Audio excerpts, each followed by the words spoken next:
This is The Wheel Weaves, a Wheel of Time podcast with no spoilers. Hey everyone, I'm your host Dani, and I'm the first-time reader going through this series chapter by chapter. As always, there's no spoilers past the chapter we're covering, and that means it's totally safe for first-time readers.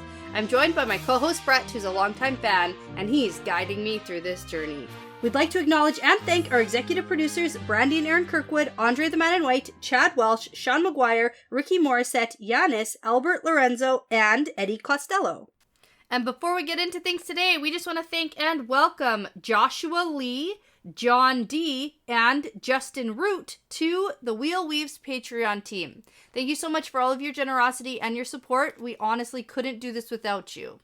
In this episode, we're talking about chapters 5 and 6 of Lord of Chaos. I forget the name of this book every time. Well, it's still like the whole New Year thing where you're not really new. sure. Yeah, you keep writing the old year. It's new to you. So so chapter 5 we have a different dance, and chapter 6 we have threads woven of shadow. Ooh, Let me tell you how confused I am. Really? I need help. Do you? I need so much help. Oh my goodness. I have no idea what's going on. Honestly? I've read it twice. Yeah, I'm just thinking like these. I thought these chapters were like, a lot of good information. We understand a lot more because they are revealed so much. Okay, so the first chapter, I get it. Okay. That one I'm not confused about. There's a lot of important stuff that happens in that first chapter. Second chapter, no clue. Okay. What? So the Forsaken are a bunch of bad guys. No? Okay, so not for that the much? most part, I think that, I understand the context. I understand what's happening overall in each scene. That, I get. Okay. The things that the people are talking about in each of those scenes. You know what? I get that. I have no idea what anybody what I'm gonna is do saying. is I'm going to highlight the important sentences and slow it down, and then you can be like, oh, okay. Right? Yeah. I mean, I'm really hoping that, a lot gets cleared up, and I'm like, oh, that makes sense. Yeah, maybe. It does happen sometimes. Because let me tell you, I'm confused. Yeah. Remember when Rand was very confused for a very long time? Well, still is. I'd say he's less confused, and just now he's a little crazy. Okay, just a little bit. Just a little crazy. Oh, I'm man. just straight up. We got a... Hey, good segue. Speaking of crazy... Oh, yeah? Is that your fun fact? It is, because I totally dropped the ball. Super hard. There were some people who sent me some information previously, and I totally forgot about it, and then I didn't include it. But I'm going to include it now, so we're going to, do a little backtracking, because we have some awesome Discord fans who were like, hey, Brett, idiot, don't forget these things. They didn't say it like that. Them. Yeah. But then, so I'm going to play a little bit of catch-up on the whole crazy general thing. Because, I know what you're talking about. If you recall, Bashir, when Rand was, almost smashing the seals and going crazy, a little bit bonkers. He was like, I'll follow someone who's crazy. Exactly. As long as you win. So, specifically, a couple shout-outs. So, first off, to Ad Theater. So, he pointed out that Bashir's former general is likely a reference to Thomas Stonewall Jackson, who was a famous Confederate general who served under Lee. And more Lee business. I thought we were done talking about the Confederates. No, we're not. Because but we're gonna talk about crazy because there's some interesting stuff here. So, he was a guy. He believed that one of his arms was longer than the other, so he would keep that longer arm raised because he was out of balance. So that was a thing he often did, even riding into battle, stuff like that. So, also, he was a champion sleeper. He could fall asleep even with food in his mouth, which was a notable thing of him. There was a whole thing with lemons, which I'm not going to... it turns out that might not be true. He, would eat lemons whole and, raw and just, ate them and always had them on his person. That one might not be true. But the crazy thing that happened was he had his left arm amputated after he was shot multiple times, and then he had a funeral for it, but then he died about a week later from pneumonia. So anyways, a lot of crazy stuff, so that might be a reference to who that crazy Bashir general was. Okay? Real world inspiration. Sure. But then also shout out to Eric S. He was the one who sent me the document a couple months ago, and I totally forgot to put it down in my notes. And then you remind me, he's like, hey, here you go. So he sent me a list of the 10 of history's craziest military commanders. Cool. Okay, so I got some highlights for you because it's pretty funny. So we've got a few things. George Patton, the U.S. general from World War II, he had a dress code thing, but the funnier thing is he thought he was a reincarnated warrior from previous ages. And we're talking multiple previous ages. So he thought he was like a reincarnated Greek soldier and a Roman soldier, even going back to like a Cro-Magnon hunter. So, that's what he had going on. Maybe he was. Maybe. Like, I got no way to tell for sure. I don't know. I feel bad for him. Yeah. Yeah. But probably the best one is Gebard Lebrek von Blucher. Yeah, you butchered that. I don't know. Okay. Yeah. So he was involved in a lot of battles around the Napoleon times, if that helps. And Blucher claimed that he had been impregnated by a French grenadier and was carrying the fetus of an unborn elephant in his stomach. Oh. Yeah, and he also liked to kill houseflies with his sword. Okay. Yeah, crazy commanders. Yeah, that's crazy. But people follow them because they won. Sure. They won battles. Okay. And now we got Rand. That's good. So let's see what he does. That's fun. Okay. And let me just, plug our Discord for a second, because if you would like to get in on interesting conversations like this one... Yeah. You can find the information to join our Discord on our website. There you go. And if you want to stay away from it, I understand that too. No, come on in. Okay. The water's fine. Come on in. Even if you're just starting the series, there's room for you. There's spoiler-free channels. There's spoiler channels if you finish the book. Yeah, there's everything. We talk about all sorts of stuff in our Discord, and it's a great way to connect with us too. That's true. And ask us questions and chat with us. So find it on thewheelweavespodcast.com. Now let's get into it. Chapter 5. All right. So last time on, Rand took Taim to the farm. He did. He showed him his new job. Yep, he doesn't like it. It's a teaching position. He hates it. And then Rand went to visit some people who do not want to work together. And we also learned that Rand is not funny. Well, okay, debatable, and it depends who you ask. Okay, the whole funny thing, because that was also a conversation in Discord. There were a lot of conversations going on because people were trying to figure out what the hell the jokes were. I know.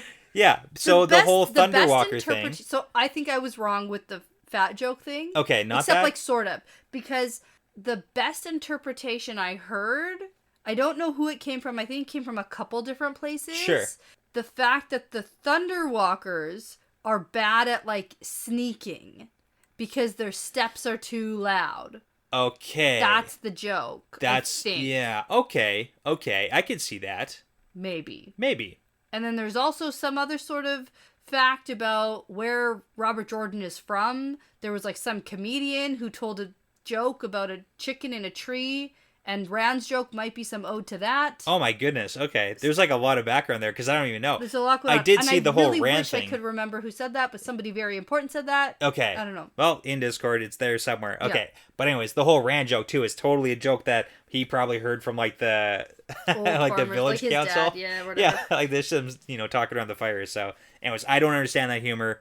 It's not for me. Anyway. Rand's joke anyways. But there were some good jokes there. Yeah. No. I don't think there were. The best joke was at the end, and we never even got around to really talking about it, when Rand was like, "You're treating me like you're my mother." And they're like, "I don't get it." Yeah, is that a joke? What's the joke? You'll have to explain it to us. Yeah. Jokes are always funnier when you have to explain them. Yeah. All right. So, chapter 5, let's get into it because we have quite a bit to discuss. A lot of pages. A lot of pages, but not a lot of... A lot of recap. Content? Yeah, a lot of recap. It's the beginning of the book still, right? It's the beginning of the book. Our first Matt perspective of the book, because we have the chapter symbol of his dice. We do. Matt is at an inn called the Golden Stag, and it's a fancy one, and we get pages and pages and pages of description at the beginning of this chapter. Yes, we do. So the most important points to note, it's hot out here. Okay, as is the rest of the world. Yeah. Food is a problem here. Yeah. Because this is a town called Mayron. Yeah, Mayron. Okay. And it's because there's tons of refugees from the Kyrianan Civil War. Yes. And there are tons of soldiers here from Matt's band of the Red Hand. Yeah. Now, we also get at some point in this chapter that this town is on the border of Kyrian and Andor. Yep. On the Aranin. Yes, okay. But they're on the Kyrianan side. Yeah, so if it actually helps, so we get a reference in this chapter about them looking across the river to Erangel. Mm-hmm. So Erangel is on the map, and it's east of Camelin. And we've been there. Yeah, we've so like we've been there, we've heard about it, like we know Erangel. So it's literally on the other side of the river, on the Kyrianan side, and that was Erangel. In the Dragon Reborn, right? That we've been. Yeah, it was a while. It was a while back, but yeah, and then Erangel's on the Camelin side, so that's all really important, especially later in this chapter. So, but Matt is currently the Andor side. Yeah, Erangel is on the Andoran side. You said Camelin side. Yeah, Camelin is Andor. No. Yeah, same stuff. Let's be real here. Let's be real. We're not talking about like 4 I'm things being here. nitpicky. Yeah, okay. I like that, but that's good. That's usually my job. Yeah. We're doing a role reversal tonight because tonight I'm drinking wine and you're drinking whiskey. Yeah, I am. Yeah. I know. You were like, whoa. And my wine's almost done, so I'll get into whiskey soon, but yeah. like not yet. All right. So anyway, what I thought was interesting is this place is called a town, but it's a big place. Yeah. This isn't just like a single inn. Yeah. Or whatever. It's like Matt's band is like 6,000 people. Yeah, and they're all here. They're all here, plus all the refugees. Like, yeah. It's not great. Well, what I also like is that Matt, we've seen a progression of Matt liking fancier and fancier stuff, where he is at the point where it's like he's in the second best inn, and he's like, it oozes of comfort and money, and he's like at home. He's like, I love it. I love it. I love that Matt is like coming up in the world. Yeah, I remember he's like, I'm not a lord, but like, oh, he sure does like the lord life. He does, but like, don't call him that, so. Not yet. Not yet. He even says at one point, we're not going to get it, because I didn't write it down, and I have no idea where it is in the chapter, but he says at one point he should get "I'm not a bloody lord" embroidered on his jacket. That's something that a lord would do, is embroider your jacket with your non-name. Yeah. I'm gonna get you a jacket that says "I'm not a bloody lord." I would totally wear that. That's great. Okay. All right. So anyway, Matt is here in this town for the secret plan. Yes, and we're kind of getting more details on that. No. Medium. We get a medium amount of details about that. Yeah, that's what kind of... Okay. So, we get into it. Matt is overhearing a conversation from his men in the common room of this inn. Yep. It's the three main guys that we know about. Yes. Right? Talmanis. The co-managers. Yeah. Yeah, Talmanis. So, he's the guy who's slightly older than Matt. Yeah. And we actually get an age for Matt. Matt's 20. Okay. Because he says he's a few years older than Matt's 20. Oh. Like, as in Matt's 20 years. So then does that mean, and we know it's been 2 years since they left, were Rand, Matt, and Perrin 18 when we left the Two Rivers? That's what it seems like. Oh. Yeah. Not that it really matters at all, but like, okay. Yeah, and like assuming that he's not just like rounding, but that's kind of like because the age. I remember at the very beginning when we started and we didn't have much to talk about. Sure. We talked for a long time about the speculated ages of these characters. Yeah, we did. Like a lot. Okay, so... And heights and things like that, heights and ages and all kinds of crap that you were like, yeah, this'll do. Yeah. I didn't know anything about the series. Yeah, so it's very likely like 18 to 19, and then like it's almost 2 years, so we don't know when birthdays fall. So it's like right around that line. Okay. Okay? All right. Cool. So anyways, Talmanis, that's the thing. He's a few years older. He's the Kyrianan Lord, and he's commander of half of the band's cavalry. And then we've got Nalisian, which is the Terran Lord, right? And he's the commander of the other half of the cavalry. So Matt is doing a whole Kyrian, and the Terrans get half the cavalry each. Yep. And then Arid is at least 15 years older than Talmanis. So he's probably like late 30s, early 40s. He's not the noble, and he's the commander of the foot soldiers. Okay. Yeah. It's almost like Matt knows what he's doing. Yeah, exactly. So remember those guys. Okay. Now, at this point in the end, they're talking about how they can win their money back from Matt because they've all been losing, of course. Yep. But it's all very, like, half-hearted because Matt knows if they start winning all the time, then that means Matt's luck has run out, and everybody knows they'll be in trouble. That's bad news bears. That's bad. Yeah, we get that they news. see it like a good luck charm. They want Matt to be lucky because that means that they do better and they live. That's right. It makes sense. Yeah. Now, at this point, Matt does a little flirting. Yep. With a serving girl that he's had his eye on for a couple of days, it seems like. Is it pronounced Betsy in the audiobooks? I'm saying Betsy. Betsy. Yeah, Betsy. It's totally got to be Betsy. It's definitely Betsy. Okay. Now, he asks her to pour her a glass of wine and join them. And she's like, no, the innkeeper wouldn't like that. Anyways, are you a lord? All the men jump for you, but nobody calls you my lord. And then Matt does his whole, like, I'm not a lord thing. And then there's some back and forth, and Betsy sure likes to talk. Yeah, she's a fast talker. I mean, the entire time, well, it's all from Matt's perspective, too. It is. So, well, she's, like, playing word games with him, and he is barely keeping up, and then thinks, oh, is she just, like, dumb, or is she, like, really smart? Yes. My guess is she's really smart. Other. Yeah, he actually says, is she a featherhead? A featherhead. Okay. That's like calling someone an airhead. I like that. But it's, like, funny. Featherhead. That's good. Okay. Yeah, because she's asking, like, 1,000 questions. I like it. I like her, and I think that she's smart. I think she's, like, not an idiot. I think so, too, because she's, like, dodging all his advances later. Oh, yeah. Which we'll talk about, but... Plus, like, her series of questions, like, throw Matt off so bad... Yeah. That he, like, has to deflect and go dance. Yeah, I know. So... Well, especially because she spies his scar... Right. Under his scarf. He wears a scarf all the time now. Yes, he does. Because he's got that hang scarf. Like he's a fancy flight attendant. Exactly. That's how I picture Matt all the time. Yeah. Yeah. From, like, the 70s. Yeah. The 60s, 70s, when they were, like, wearing flight attendant... Like those things. Scarves. All right. Now, he attempts to distract her from this by standing up and asking her to dance. So she looks over to check with the innkeeper, who gives her the nod. Because the innkeeper knows that Matt is, like, the guy. He's the head guy. Well, we also got at the very beginning that this innkeeper's, like, she could be turning these rooms over more and making money. But the fact that, you know, Matt is, in all senses, he's a noble. Yeah. Like, they're paying a lot, and also nobody fights. Like, the nobles here aren't fighting with each other, so it's better for her in. Yeah. So there's reasons. So, like, of course, she's going to be cool with this. Yeah, and also, Matt's the head guy. Matt's the head guy. He's the head guy with the money. Yeah. And so, obviously, she wants this, like, for Betsy, too. Yeah. Like, what if, like, oh, they're going to, like, get married and then Betsy can become a noble with Matt or something. Perfect. Like, obviously, that's what this innkeeper's like, make him happy. Yeah. And then also, you know. Yeah.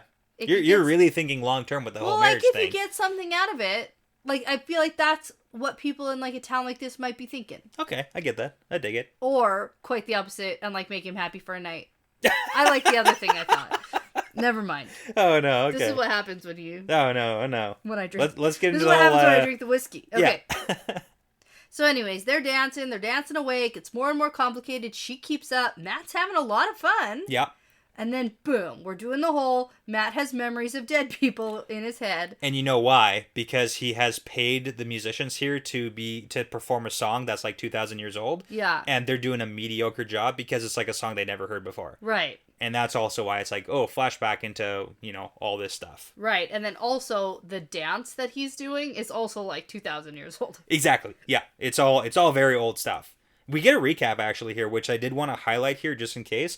But the important part about his memories is they're from the beginning of the Trolloc Wars, which were like 300 years of battle, and that was after the breaking, up until the Archer Hawkwing Empire collapsing. It's like there's a time frame on when we get those memories. I feel like we've gotten that before. We have. Okay. Yeah. All right, because we also get a recap about Matt and all of his shenanigans with, like, going through doorways and all of that stuff. Yeah, and that's why, like, this chapter is probably so long, because it's it's everything that we know about Matt already. Yeah, but it's interesting because we get it from Matt's perspective. Yeah. It's not like a narrative about it. I like kind of Matt's take on everything that's happened. That's a good point. You know, it was more interesting than your typical recap, because it's Matt thinking, oh, I was such an idiot fool to do those stupid things. Yeah. Like, it's really funny. And then he vows to be less impulsive from now on. Yeah, but it's like, of course, he's not going to be that. I'm going to make sure I know where I'm putting my feet. You know, like things like that. He does note that the memories are, like, super seamless, where he cannot really tell when they're not his memories. They're, like, very seamless right now. Okay. Yeah. Okay. You know, I wish I had more speculation on this whole memory thing. Okay, in what sense? Like, I don't know. I just thought, I wish I had more to, like, contribute to it. Okay. I'm just sort of interested to see how it all plays out. Yeah, it's one of those... I'm less interested in, like, trying to figure it out. It's a secret that's, like, you don't really know what, how, why, what really went on. We just know that he went through the doorway. they gave it to him, and it's like, here you go. The thing is, he was already speaking the old tongue, and he was already having, like, parts of memories before he went through the doorway. Okay. So I don't think that all the memories are specifically from the doorway. I think they filled the holes, the gaps in the memories, but he already had them. Yeah. So, I mean, and he is son of battles, right? So there's a whole bunch of stuff to Matt. Yeah. There's a whole lot. I know. That's why it's just like getting increasingly more difficult to like attempt to figure out what's happening. I wish I could make more solid predictions about it. But it's more like I'm just interested to see what's going to come of it. Well, it's going to be interesting. I'm going to tell you that. Yeah, much, so. I believe it. Okay. I believe it. Anyways, about his whole, like, going to be less impulsive thing, I said, we shall see about that. I bet that he will continue to be as impulsive as he usually is. Yes. Yeah. Yes. So, this is all happening while he's still dancing with Betsy, like, swinging her around the place. This is muscle memory. He is a fantastic dancer. Yeah. He's got this. Now, he also thinks about how he's about to lead his whole, like, band of 6,000 soldiers. Yes, and growing. And growing. Yep. And growing, yeah. He's about to lead them all south to take command of the invasion of the land controlled by one of the Forsaken. Yeah, that's the whole alien thing. Allegedly. Alien. Allegedly. Okay. Now, now the dance finishes, and Betsy ended up having just a great time. Yeah, he's a good dancer. Yeah, and then Matt blurts out, "Does the daughter of 9 moons mean anything to you?" Yeah. And she's like, no, is that an inn? Yeah. Is that an inn somewhere? And it's daughter of the 9 moons? Sorry. Come on. Sorry. Oh, gosh. Okay, but she doesn't know. She doesn't have a clue. And then Edorian. Yes, that's one of the Terran guys. The Terran guys. Yeah, yeah. He shows up to remind Matt about doing his rounds of the troops. Yes. Now, Matt doesn't want to do this, but he knows from his memories that doing random stupid checks is good for showing your presence and stuff. So the memories in his head tell him that's what good commanders do, is you check random things every day, make sure everything's in order. Which is funny, because that is almost identical to what Swan did as Amerlin. Oh, right? Okay. So she would actually inspect different elements, different reports, go and follow up on stuff people didn't think she was going to follow up on. Interesting. All the time. I did not think you were going to say that. Yeah. I kind of forgot about her We for specifically a minute. had that point because if you remember, like, that was right. We got that right before the coup happened. Yes. And that was when she was like, oh, there's a whole lot of, like, extra workers who are being brought in. What's going on? And it turned out those workers were, like, soldiers and mercenaries and stuff to help overthrow the tower. Yeah. Yeah. She should have been better. Better job inspecting. Yeah. Right? So it's like, okay, we can kind of blame this on Swan. No. Anyways, yeah. Do we want a recap of what the things, the reason why he asked about the daughter of the 9 moons thing? Because he got those answers. Because he got the answers from the doorway. Yes. The first doorway. To die and live doorway. again. Yeah. Not the second one. Yeah. First one was answers. Yes. Second one was cool gadgets and stuff. Okay. He got a bunch of cool stuff. He did. Yeah.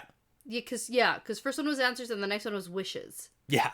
Right? Exactly. That's what it is? He got, okay, so like, let's go through the... One was the mirror on the wall, and then one was the magic lamp. Awesome. There we go. Easy peasy. So now the I'll answers... remember it forever. Okay, let me do this. The answers were to die and live again.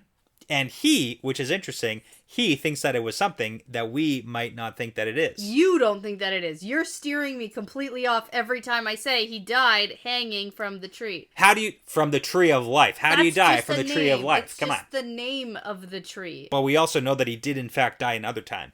Yes, sort of, except time got, like, reversed, so, like, does that count? Exactly. Now you're thinking. Mm-hmm. It's good. Okay, anyways. To die and live again.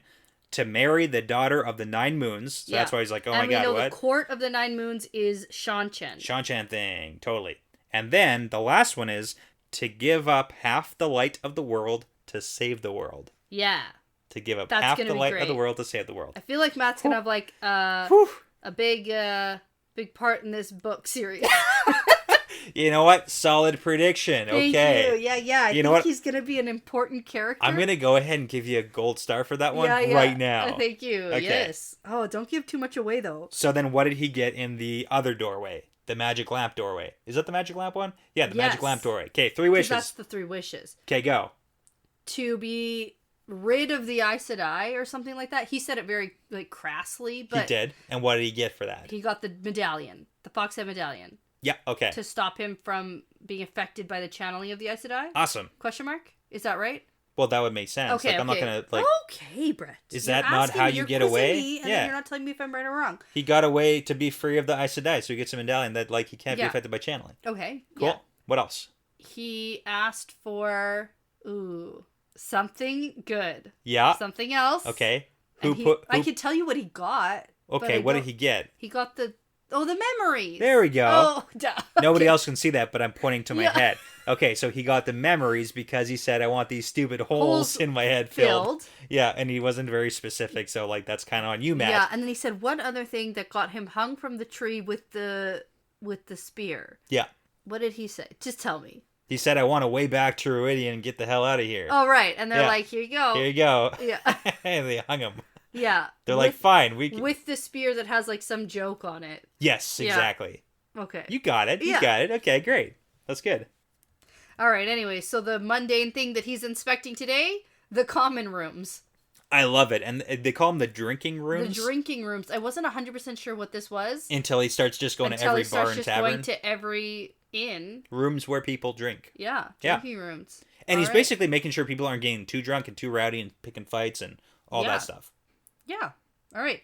I think at this point, this is also where we get note of the red arms that he has. Yes.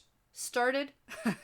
Yeah. So the red arms are basically they rotate shifts and they wear a red armband, and they're they're like the cops to make sure people aren't getting in fights. Right. And the way they make sure that the red arms are actually going to do their job. If you're on duty and stuff gets broken, you have to pay for it. Yeah. Yeah. So it's it's just a group game of nobody destroy the town. Yeah. Otherwise you're on the hook for it. Very smart. Totally great move. Great Love move. it. Okay. Good moves. So he's inspecting the drinking rooms. They set off through Mayron, and we get a description of this overgrown village. Yeah, very much so. Lots of description again. Yeah. We're talking 30-some pages. It's a lot. It's a lot. This is a huge chapter. 30 pages of a lot of recap and description. A lot. And so there's some important stuff. Yeah, basically we figure out that there are just a lot of crazy rumors happening about Matt. I love these rumors so much. I wrote them down. Okay. I love the rumors. They're so good. Also, there's maybe a few Aes Sedai in and around here. Maybe. Speculation. Good thing he's got his Foxhead medallion. Exactly. Okay, so now, first rumor is that he doesn't wear armor or a helmet because only a weapon forged by the Dark One himself can kill him. That's not... he just wears his hat because it shades his face and it's hot out. Yeah, but the hat specifically was given to him by an Aes Sedai, and as long as he wears it, nothing can kill him. Ooh. Yeah. I want a hat like that. Well, it's interesting because, where did he get the hat from? Yeah. A Forsaken. Lanfear. Sort of. Lanfear gave him that hat. Well, she told Buddy, our old buddy, yes, Adnan Kadir, to here you go. Yeah, Lanfear gave him that hat. Yeah, so kinda, sorta. Actually, one would say that it's the only true Aes Sedai, because Age of Legends Aes Sedai back in the day. No one would say that. Boom, there you go. Okay. Wrong. Last one. Oh yeah, not really anything. We don't get specifics, but it's the spear has crazy rumors too, but we don't know what those are. So. Yeah. Okay, so Matt and Edoran head through the inn and the taverns to check to make sure that no one's getting in fights. We covered all of that. Yep. And we also kind of get a million descriptions of every single inn, all of the people, and all the stuff here. And the most important to note, in my opinion, is that there's lots of hunters for the horn here. Yes, that is true. And as far as Matt is aware, the horn is still in the White Tower. Okay. And as far as we're aware, it's still there too. Yeah, as far as we're aware. Yeah. We have not really any reason to expect that it's gone. What we are aware of might be different from what Matt is aware of. That's true. He's still aware that the dagger is there too. Yeah. And we're aware that the dagger is not there. Yeah, we haven't seen anything specific happen with that horn, so like hopefully that's true. And he thinks about how he's still bound to it, and he's thinking, I'm gonna have to do something about that soon. Yeah. But my theory is he's already not bound to it. Right, because the whole possible dying thing. Twice he possibly died twice. Yep. And lived again possibly twice. Yeah. And so. So did that break the connection? Did that break the connection? So basically, next person to blow it. Yeah. Is the new horn sounder? So, I think so. Interesting. That's my hard stance. I love it. Okay. No, that's a good one. I like that. Yeah, because I like how he's like, gotta get rid of that. And I'm like, you already did. It'd be funny if he just blows it again because he thinks that he's the horn. You know what? Honestly, that's probably what. It's just like it doesn't matter. And then like Regina will be there being like, oh, actually. You were free of that, but then you did it again, so you're not anymore.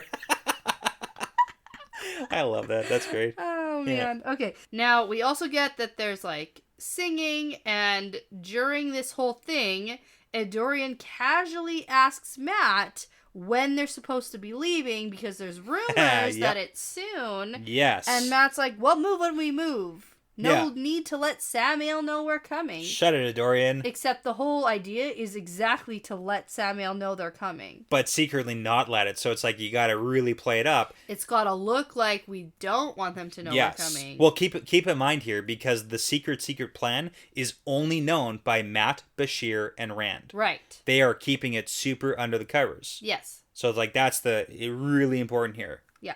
Now, Adorian also mentions that there's a rumor that the Lord Dragon was in town yesterday, and Matt tells him to shut it. Yeah, this is fantastic. I love the flashback. Yeah. Do you have the whole thing? Oh, yeah. I have, like, barely any of it. So I got it. I got it. Because Matt does think back to the fact that Rand did actually show up in the early morning. Rand gatewayed directly into Matt's room at the inn. Yeah. And then we get a whole scene where Matt recalls the entire conversation. Yeah, so first to note is Matt is wondering how do people know this actually happened because there was no one around to see this happen because Rand did gateway directly into Matt's room. Yeah. That's a pretty powerful skill. Like gatewaying and traveling, like that's pretty cool. Yeah. What I'm concerned about here, sure, before we glaze over it, okay, how do people know? How do people know? How are there rumors? Yeah. Potentially what we saw a nod to last chapter. Sure. With the rats. Yep. And like crows and ravens and stuff. Dark friends. Dark friend alert. Okay. If potentially there was like a rat in the room. Well, one of my big questions I want you to think about too is that this undercover super secret plan is clearly being held super tight by Matt, Rand, and Bashir. So if the plan is exposed, does that mean that like one of those three is, secretly a bad guy? Bashir obviously. So, like, question the loyalty of all these people who are close by. Yeah, I'm going to go with no on that front. Okay. And I'm going to go with spies. Spies, rats, someone, dark friends. I think that we got to nod to that stuff kind of on purpose. Cool, okay. And then this is very, like, sneakily snuck in. Okay. And it's easy to glaze over. It is, So I just wanted to, like, mention. Okay. So let's talk about this conversation now. Okay. So. Rand is going crazy. Yeah. That's what my note says. His mind is muddled. So Rand starts off. That's a nice way to say that. So he says, you got to make haste slowly. He has to see it coming. Everything depends on that. And also Rand is like super sweaty and not looking directly at Matt while he's doing this. And he's like pacing and all that good stuff. Yeah. Plus Matt clearly knows this because he's the one who did the details on this actual plan. He's like, I already know this plan. It's like, my freaking plan, yeah, Rand. Man. And then Rand totally casually changes the subject and he says, how do you know you're in love with a woman? And then Matt's like, what are you talking about, buddy? I don't know, man. I've never been in love, so... And if you notice here, Rand is moving his shoulders like in a totally normal way. He's like doing a weird body thing. You're being sarcastic? Yeah, being sarcastic. Okay. It's totally not normal. He's doing like a weird body thing right now, too. Okay. And then he switches the subject again and he says, I'll finish Samael, but where are the others? There's Dragonsworn in Morandi and Altara, and then once Ilion is mine, those two countries will drop, basically. And then I'm going to contact the Dragonsworn in Terrebonne and Arid, and that's good. That's the west coast there. And then also the Prophet has Gildan and basically Amadicia, and then Bashir is pretty sure the Borderlands is going to come to me, so I'm going to do it, Matt. Like, I got this. The entire, every nation unified before the last battle. I'm gonna do it. I think he's gonna do it. I also agree with this. But this is the thing. Matt is like, hey, buddy, one step at a time. Like, let's do Ilion first here.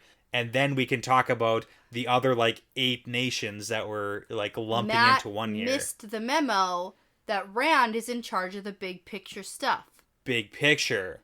Big picture. Yeah. I don't know. I kind of agree. Okay. I don't think it's going to be as, easy as he thinks, especially now that we have, Kyrianans and Tyrants who are... Tarians. What are their names? Terrans. Yeah. Who are now rebelling. Yeah, so there's and then also there's, the stupid Shido. Yeah. There's all these little factions. There's little factions that are popping up. There's going to be issues. Sure. But... You think he's going to get the job done? Well, I think that the way he's thinking right now... Sure. Yes. It makes sense. Okay. What he's saying, it's all very logical, actually. Yeah, it is. It's not a crazy person plan. For a crazy person, this is logical. This is a good plan for a crazy person. And then just to finish this off, then Rand says again, is there any opening Samael can slip through? If there's any mistake, tens of thousands will die. Hundreds will die anyways, but I don't want it to be thousands. Yeah, and that's what I was saying last time. Yeah. Because you're what's the plan? What's going to happen? And I was like, well, I think at first I was like, Matt's not even coming. Yeah. Number one. Yeah. And then I thought, well, maybe if Matt does show up, Rand definitely is doing something sneaky behind the scenes. Yeah. Right? He's going to try and go off Samael real quick. Backdoor plan. Backdoor plan. Get him. Get him out of this house. Here we go. Get him. And then hopefully Matt will be there to lead the conquer of Ilion peacefully. Yeah. Okay. All right. I think that's kind of the idea, and Matt is kind of obviously on board. It's his plan. And then Rand thinks that okay, some are going to die because obviously people are going to not accept it. Yeah. But if we can help a full-on war slaughter, there's going to be casualties, but it's not going to be excessive. Yes. Yeah. Awesome. Secret plan. Love it. Yeah. And then now we get back to what Rand thought of that whole interaction. He didn't care for Rand bouncing around the room and bouncing around topics the way he did. Or how he spoke like he actually knows Samael. Right. Or the whole Mazrin time thing and the amnesty thing. Yeah, it's all bad. So now Matt is getting increasingly more angry. And he goes to another dozen taverns or so and checks on those. But he's getting increasingly agitated, thinking that he wants to get in a fight and he wants an excuse to punch someone in the face. Oh, which is gonna happen. Awesome. Kinda, sorta. Sort of. Pretty close. He gets in a fight. But for a legit good reason. Oh, it is. Absolutely. But there's also a nice little reference that we haven't gotten in a long time where he's thinking about Rand and Perrin are better with women. Oh, yeah. We got it again. We did it. We got it again. Why would he ask me about women? I don't know anything about women. Yeah. We haven't done that in a long time. I actually did think about that while I was reading. Yeah, it's been a while. That's funny. All right. So now Matt comes across the situation. Yes. Okay. So there's a crowd of people making a ring around 2 men, and one of the guys is shaking a little boy. Yeah. Very aggressively. It's an Aladdin moment. Go on. Well, it's the iconic Aladdin scene where the guy, the little kid's in the way of the horses, and then the guy's gonna, whip the boy, and then Aladdin steps up and, blocks it or whatever. So it's, a very coming to the defense of the little boy who's, around the horse. Okay. Right? Yeah, I'll take it. I gotta get my Aladdin references in here. Sure, I already did one this episode. Well, How many Aladdin references do we need? We used to do a lot of them. We used to. Yeah, that's actually true. So Matt steps up and he's like, hey man, easy with the boy. What did he do to deserve? Yeah. And then the man just starts screaming. He touched me horse. He touched me horse. He touched me horse. I'll break his little peasant neck. It's not today. And then Matt smashes the guy between the legs with the butt of his spear and says, no you won't. And the boy runs off. And then the other guy gets his sword out, but then Matt clocks him on the head. Yeah. Bonk. Wins the fight. Wins the fight. He does it. Some red arms show up. They break up the fight. Dorian catches the boy before he gets away. And Matt thinks that this boy is perhaps the ugliest child he has ever seen. Okay. Hold up. This is a heartbreaking story to me. This just completely... Yeah, this is like that Bannerman guy. The guy who, like, carried the dragon banner. It's like, man, this Civil War was bad. Yeah. I don't recommend... I'll go on the record. I don't recommend Civil War. Put it on the list. Like, it's bad. Bad things happen during it. Don't do it. Don't do it. I mean, you know, if the occasion calls for it, like, sometimes you gotta do it. But, like... Sometimes you gotta do it. Come on. Okay, fine. Sometimes you gotta do it. Sometimes you gotta do it. But if you can avoid it... If you can avoid it, then do that. Then don't do the Civil War. Nailed it. We're nailing this list thing. Okay. This one was a little more tricky, I think. We're gonna have to switch back to wine and whiskey, like reverse this. Oh my god, this is a mess. Okay. Okay. Alright, so basically, Matt is like, those two guys have to get out of town. Yeah, chase him out of town. Get him out of here. And then some serving guy comes up, oh, please don't kill him. They're hunters of the horn. It's like all these jerkwads. They're my men. I'm their men, whatever. Yeah, he's the serving guy. Yeah. Yeah. And Matt's like, I'm not going to kill him, but men don't get to threaten children. Yeah, like I say, I'm going to break this kid's neck. And you then can't the do that. Kid pipes up. Yeah. And is like, I was only sitting on it. Yeah, it's so funny. Yeah. And then the crowd disperses and Matt realizes that nobody's coming to claim this kid. So Matt tells him he needs to be careful around a strange horse. And the kid's like, it's a gelding. Yeah. And I'm not a boy. I'm 9. Uh-huh. And my name's not Boy. It's Oliver. Oliver, not Oliver. No. Get it right. Oliver. Okay, Oliver. So the interesting thing, I had to figure out what the boy, Oliver, was correcting Matt on. Because I don't know anything about horses. Okay, because he's like, I know horses, and that's a nice horse. It's not going to hurt me. So Matt calls it a stallion because it's like this hunter for the horns horse is a stallion. And then the boy, Oliver, says, no, it's a gelding. Are you doing horse facts? Horse facts! Round like 3? Yeah. 4, maybe? I don't know. But basically, a gelding is a castrated horse, so they're usually much calmer.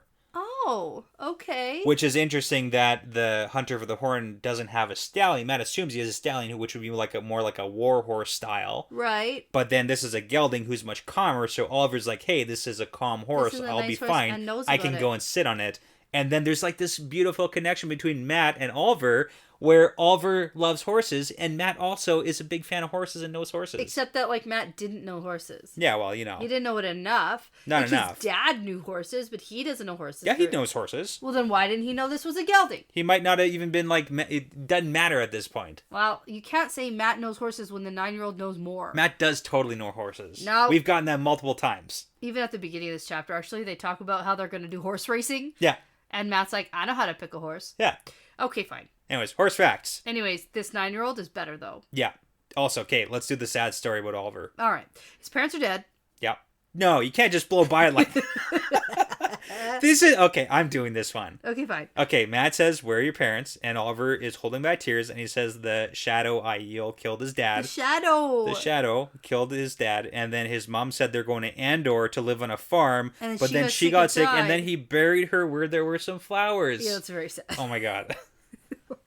I take care of myself, but he's like stinky and gross. Yeah. Oh. Well, he's 9, maybe. Yeah, and he keeps trying to run away, but Dorian is like holding on to him, and he's like, I can take care of myself. And Matt tells Dorian to take him to somebody who will take care of him. Yeah, like, let's get him food, let's get him a bath. She's not a... And Oliver gets pissed. You know what? I respect this kid. You talk to me, not over my head. Yeah. And Matt's like, yeah, actually, I hated when adults did that. Yeah, I get that. Fair enough, down man. on his level. Matt is so good with this kid. Like, really good. Warms my freaking teacher heart. If you didn't love Matt already, I loved Matt is good with kids so much. Great. And he's like, go back to the inn, take a bath, and even if that mistress says you can't, you're gonna get to anyway. Yeah, tell her that you can. Tell her you can. Eat some food, get some new clothes, find a new mom. Yeah. Find someone who's gonna take care of you. Yeah. And I don't know, I thought at this moment that Matt was gonna get stuck, like, taking care of this kid. What? Somehow. Yeah. I don't know. Okay. I thought, like, something weird was happening here. I'm still not... Well, he did take care of the kid. No, like... He, like, gave for orders... good. Like, he's got no parents, and he's gonna, like, come along. And it's just like, hey, beside Matt, 9-year-old this kid. battle commander. Yeah. Sounds like or a he'll good... like come back for him, or like send money to like help him. Like I think that it just like was too important a scene. Sure. Okay. I don't know. This is like an Owen situation where it's like you didn't even care last time, and now it's like you're all care about the kids. I care about this one. I just like the connection was like a little too strong for me. It just it made me think. You know what? Okay, it made me fair. think there was going to be a little more to this. That's just like the power of artist writing. It's like he just plugs this like just heartfelt story right in the, just punches you right in the face with it. Oh man. Yeah. Yeah. But I'm thinking. That's the flex. That's my. I have a prediction on this guy. This kid. Matt is adopting a child? No, maybe. Yep. As like a younger brother style? Maybe. Okay. Big brothers, big sisters? Yeah. Yeah, cute. Yeah, okay. All right. So then lumpy-faced Edson, what's his name? Estienne. Comes running up. I just love his potato face. Yeah. Comes running up because Estienne is the son of the richest lord. That. He's the rich guy. They're both potato faced. They're potato nose. They're lumpy faced. They're not attractive. Okay. Oh God. It's important to note they're not attractive. This is a total fake out too. It's like, oh, this really important event is happening, and then literally nothing. I was like, oh, interesting. Ooh. And then they just leave. Sea folk are here. No, oh no, not for gone. us. Goodbye. Nope, they're gone. Oh man. Okay. Yeah. Okay. You just told the whole story. Yeah, you do. You want to do that better? No, it's fine. Okay. All right, whatever. So you know, Estienne takes him to the sea folk ship. Yeah. That's like come upriver, like 900 miles away from the sea. Yeah, so that's the thing. It's like, and basically on their map, that's the important part. Is we know that Erangel is the important place here, which is on the Andorran side here. So they've come up this far. And that's who the sea folk are in cahoots with. Well, okay. Right? Well, yeah, there's like the delegation that's like clearly come. And Matt's memory is like, oh, I know who these people are because of my memories and all that good stuff. Mm-hmm. But yeah, they're going on to the Andorran side, but we have no idea why. Right. Yeah. Cahooting. That's what I said. They're in cahoots. Yeah. But it's like with who? Yeah. Don't know. Yeah. That side of things. Yeah. That's where they're going. Yeah. It's weird. And Matt recognizes that there's a clan wave mistress and her sword master headed to the opposite side of the river. Yeah. And Matt thinks this makes no sense. Yeah, because they're like super high ranking. They're almost the highest rank. Now, did we meet a wave mistress on that other sea folk raker? Yeah, we believe. Yeah. Because we got a Windfinder. Yeah, I believe we met a wave mistress. Yes, we did. Okay. Yeah. All right. We don't know if this is like the same people. Like, there's probably like no. Yeah. But we get wave mistress. Yeah. Yeah, we don't get if it's the same. I like how Matt, as soon as they're like going on the Erangel side, he's like, "This is not my problem." Yeah, he's like, "Never mind. Let's leave. Not important." Matt keeps up his rounds of all of the inns, and then finally heads back to the Golden Stag. There's more dancing with Betsy. Everyone's drinking, having a great old time. Yeah. And this goes on till a few hours past midnight. Yep. And, it's funny because she does not let Matt get too close. He does. Yeah, it's great. Yeah, he can't. No. Can't get it. She's got the defenses up. Yeah, he can't close. Yeah. Yeah. Every time he tries to go in for a kiss, she like starts talking or like turns her head, and he ends up kissing her like ear. Yeah. And stuff. And he's like, oh man, is she just like the best or the worst? I can't decide. She's the best. She knows what's up. I think so too. Yeah. All right. So everyone starts packing in for the night, and then Matt heads over to the table where his 3 commanders are, and he's like, all right, guys. We move south at first light. Yeah. And they're like, this is such a dick move. They're like, that's in a few hours, and we're not going to get any sleep. And Matt's like, yeah, come wake me up in 2 hours. Yeah, Matt doesn't worry. Yeah, he's like, because they say, like, we're not going to get any sleep. And he says, I'm going to get sleep. Yeah. You guys come wake me up. You go tell everyone we're leaving, and then come get me later. So it's like, he's clearly going to sleep for a couple. It's like a solid prank. It's pretty good. Prank. Pranked. Guten Pranken. Guten Prank. Okay. Now it's the morning. It's just and Matt and the 6,000 soldiers of the band. Plus, they've been up all night drinking, like the worst hangover riding all day. It's just like, if you never go to sleep, can you have a hangover? Yes, you can. You absolutely can. You stay up long enough to beat the hangover. Yeah, that's not always how it works. Oh, you're just really tired. And then you ride 35 fucking miles. When like 25 miles is the usual like riding hard. 25 is it like that's an exceptional day. That's like a solid day, and you're doing 10 over that. So yeah, and so now they're all out of town. Matt catches up with the commanders, tells them to put the scouts out. They're like, there's no danger here. He's like, do it anyway. And then he's like, we're also going to go 35 miles for every day for the next like month. Yes. Because according to his memories. Yeah, here we go. Attack on ground where your enemy believes you will not. Yep. From an unexpected direction at an unexpected time. Yep. Defend where your enemy believes you are not, and when he believes you will run. Yes. Surprise is the key to victory, and speed is the key to surprise. For the soldier, speed is life. Yep. He read it in a book once. Who's all about speed, or used to be at least? Rand. Yeah. Like there is like method to this too. I agree. This totally seems like Rand has even thrown all the Forsaken off with the whole like being in Kyrie and then being in Camelin and like doing all these different things. So yeah, I feel like I got to do like some fun facts or like a bonus episode about like the Art of War and Sun Tzu and stuff like that, because like so many of these things are correlated. It's great. Yeah. Well, Matt does say, I read it in a book once. Yeah. I'm like, sure you did, Matt. Totally. No, he didn't. Yeah. Anyway, so Matt's part of the plan has started. A hasty departure on short notice as if he's trying to sneak away. Yes. And in a few days, Samuel will get the news that Matt has departed. I think faster because of spies. Okay. And then Rand spreading news that Matt's arrival means an imminent invasion of Ilion. But at best, the band is still a month away from Tyr.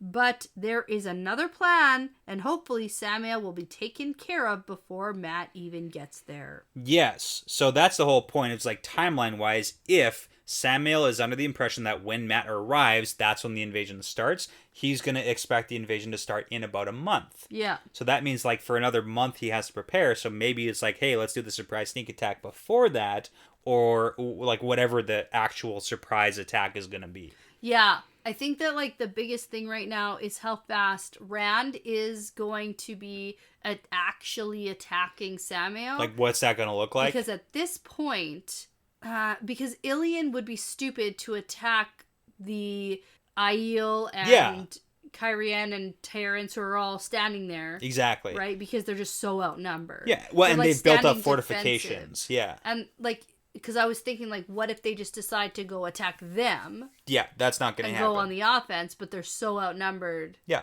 And it's like if you build up fortifications and defend, it's way better to be on the defense there with your fortifications and go, like, fight in open field. That doesn't make any sense. Yeah, and so Matt's band is mostly also Kyrianins and Terrence. Is that right? Yeah, Kyrian and Terrence. And it's a bit of a mix. Too? Bit of a mix, yeah. We did get that mention. It's like a mix of people. Because we also have Bashir's Saldeans. Yeah. And then obviously we have some Andorans somewhere. But we also, in this chapter that we didn't talk about, got some reference to the White Lions. The White Lions. Those are Ravine's men on the run. Yeah. And they're just like sort of scattered. They're scattering, yeah. Because those are like the guys loyal to Ravine. Gabriel or whatever. Yeah.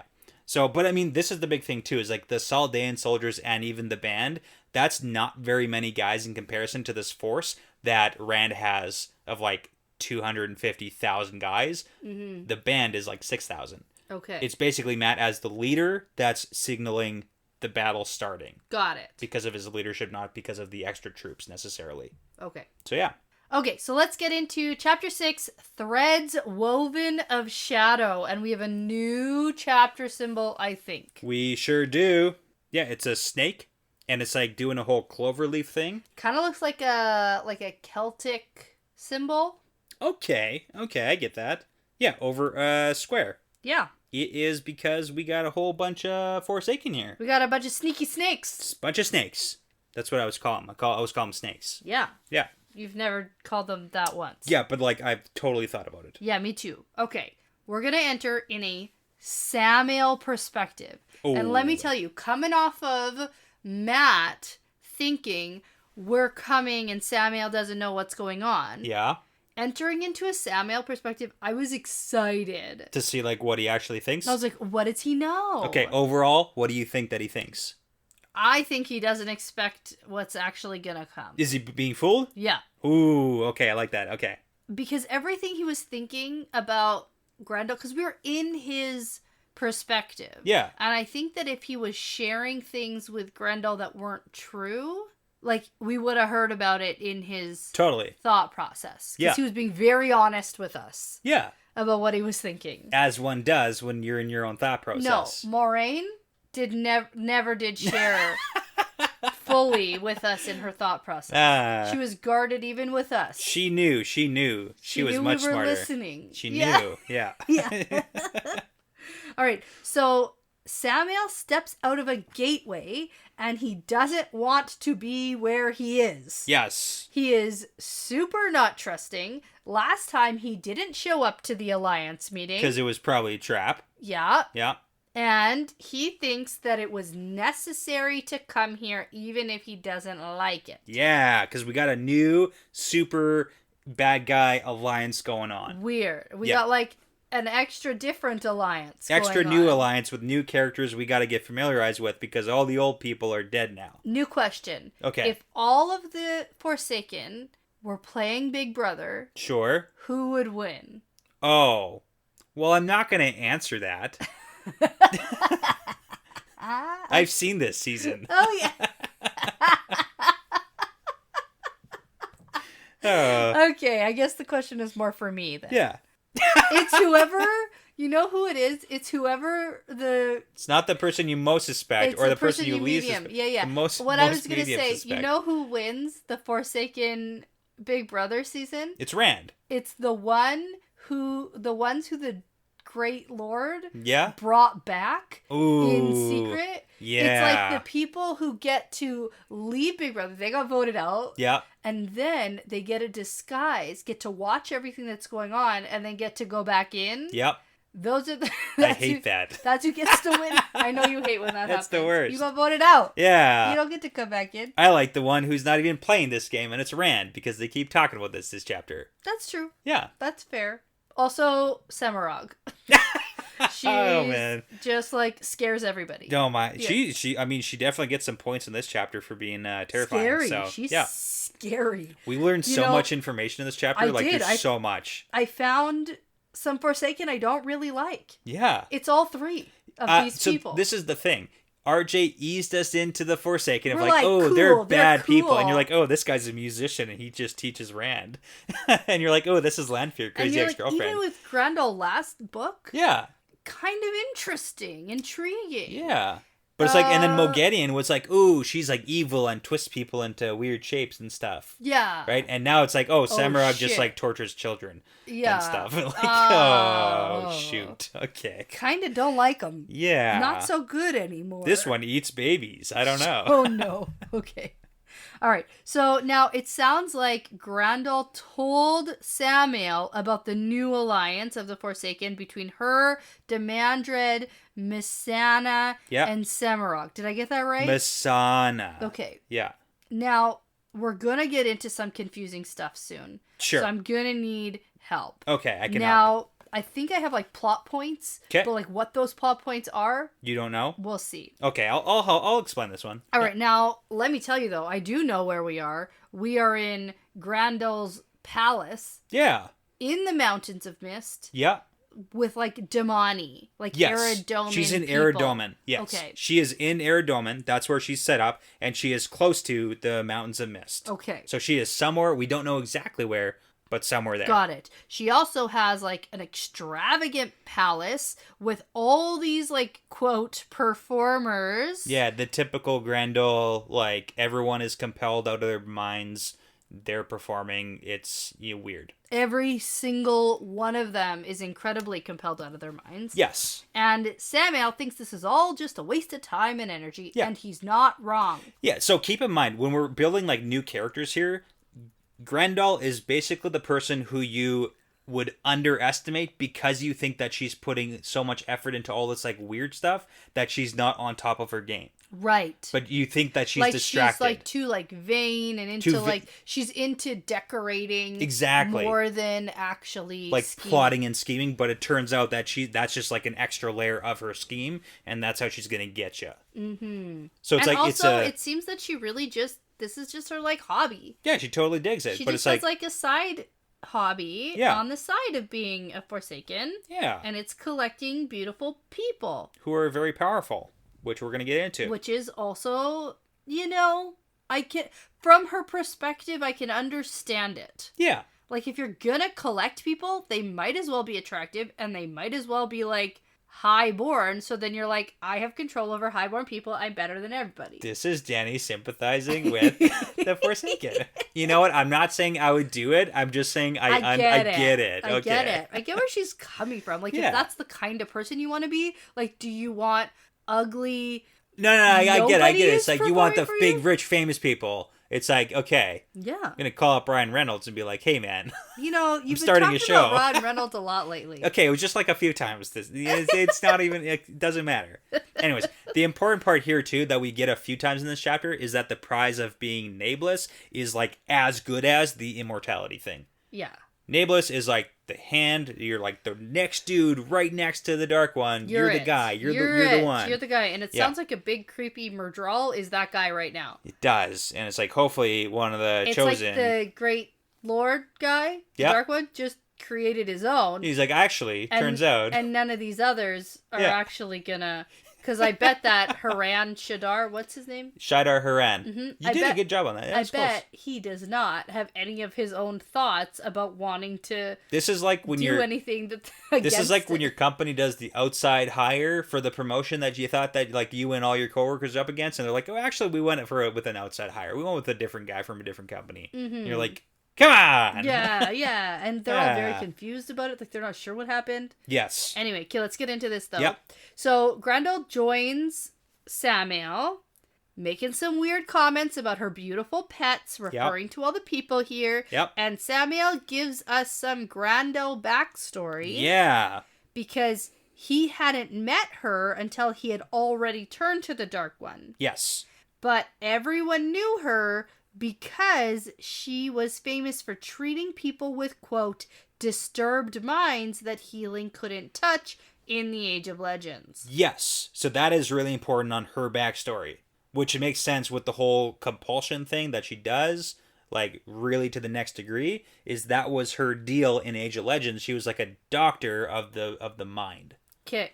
Psychiatrist, yeah. But like with compulsion. And that's kind of like what happened is that, and we get her story here too. So let's just keep going. All right, because she had actually been the one who accompanied Samael to Shale Ghul when he first made his pledges. Yeah. So she was like the recruiter.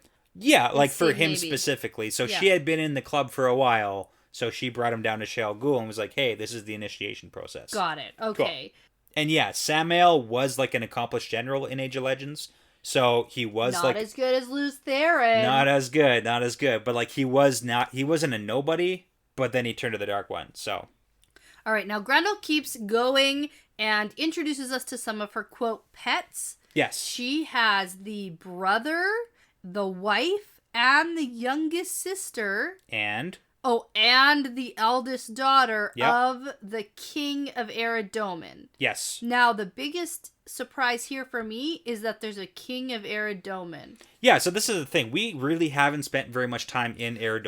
Oh. That is the one... You know what I'm confused with? Falma? No, Elmith Plain. That's the in-between spot. Yes, that's the in-between spot. That's what I thought this was. Yeah, so Arid is the above one, so we got Bandar Eben.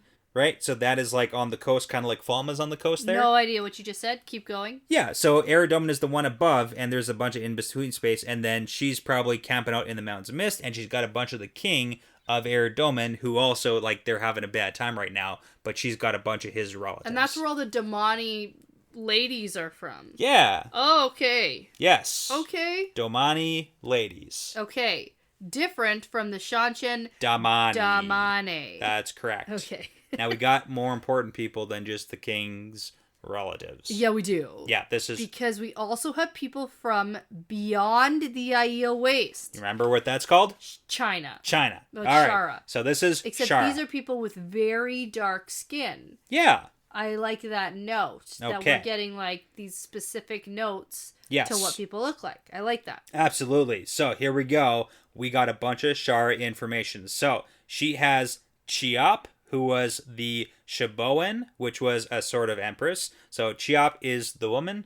who was the empress, and newly widowed, and Shoafan is the guy and was supposed to marry her and become the Shibote. So you've got like basically empress and emperor who alternate. That's the entire context of this. The names aren't as important right now. So the empress rules for 7 years, absolutely. So the empress is in charge for 7 years, and then she dies. Yeah, and they say that is totally natural, just natural. That's 7 years, and it's then a pattern. Exactly. Yeah. And then the emperor would choose a new empress, and then he would rule for 7 years, and then he dies, right? And then she chooses a new one, and it's just flip-flop, 7 years for each one of them. And that has gone on for like 3,000 years without a break. Okay. Yeah, so she has gone and kidnapped these two people. Right. Yeah. And we get later that she could have got anybody, but it was a hard time for her to get these people, but she went and did it anyway. Yeah, absolutely. So this is the big thing, because Samael thinks about what she's saying here, because she launches into this entire speech explaining, Shara and their culture and their ruling system to us, like a whole lot. And he thinks that what she lets slip in among her babbling is often planted very carefully. Yeah. Just like Robert Jordan does. Oh, that's true. Same way. We also get confirmation. Yeah. When we get into Grandel's head in a couple pages here that he's right. Oh, totally. He is right. He is right. He picked up on it. He did pick up on the fact that she planted it, but he doesn't really pick up on why. He doesn't really understand. He's like, I'm going to note that for later. He's like me. Yeah, he's like, reading okay. These books. Okay, I'll put that in the back of my mind. I noted that was interesting. Yeah. Can't tell you why. No idea, but it's like there. But it's there. And we can see her visible frustration to him not getting it. So that's the question, is like, why would she take people from like so far away? And also, really important note is the battlefield for the last battle is here. So the Dark One's first touch when he breaks free is going to center in here. This is like ground zero. That's what they think. Well, this is also where Shale Ghul is. That's fair. Okay. Like, there's a very real thing where this is ground zero. This is where, like, the entire world will be affected, but this is where the shit starts. Okay. Because Shale Ghul, like, that's not a secret. Yeah, got it. So then Samael recaps some stuff for us about how the Forsaken are super competitive. Yeah. And they're totally willing to, like, kill each other to gain advantage and become nameless.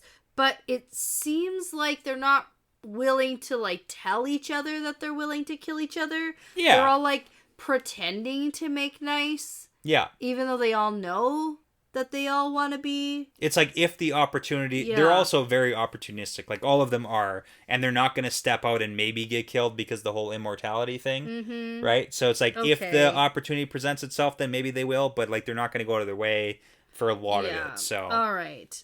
And then we get that Grendel does all her compulsion on people who aren't dark friends. Yeah, she doesn't like dark friends necessarily. So no, because they're not trustworthy. Yeah, which is like, I totally get that. Fair. So Samael warns Grendel about not being careful enough with these people because someone might recognize them, and then she'll have an army descending on this palace, and she's like, idiot, of course I would never get caught. And then, so this is the part I didn't catch until my second read. Okay. Because later we see it again and it makes more sense. Yeah. So she, at this point, essentially says, check out this disguise. And she creates, illusion or something? Yeah, exactly. Where she, like, turns herself into this feeble-looking Damani woman. Yeah. And she's like, see? Yeah. No one will know. I can be this. No one will know. Yeah. So we get a couple of pieces of information. So the king of Eridomen is Al-Salam.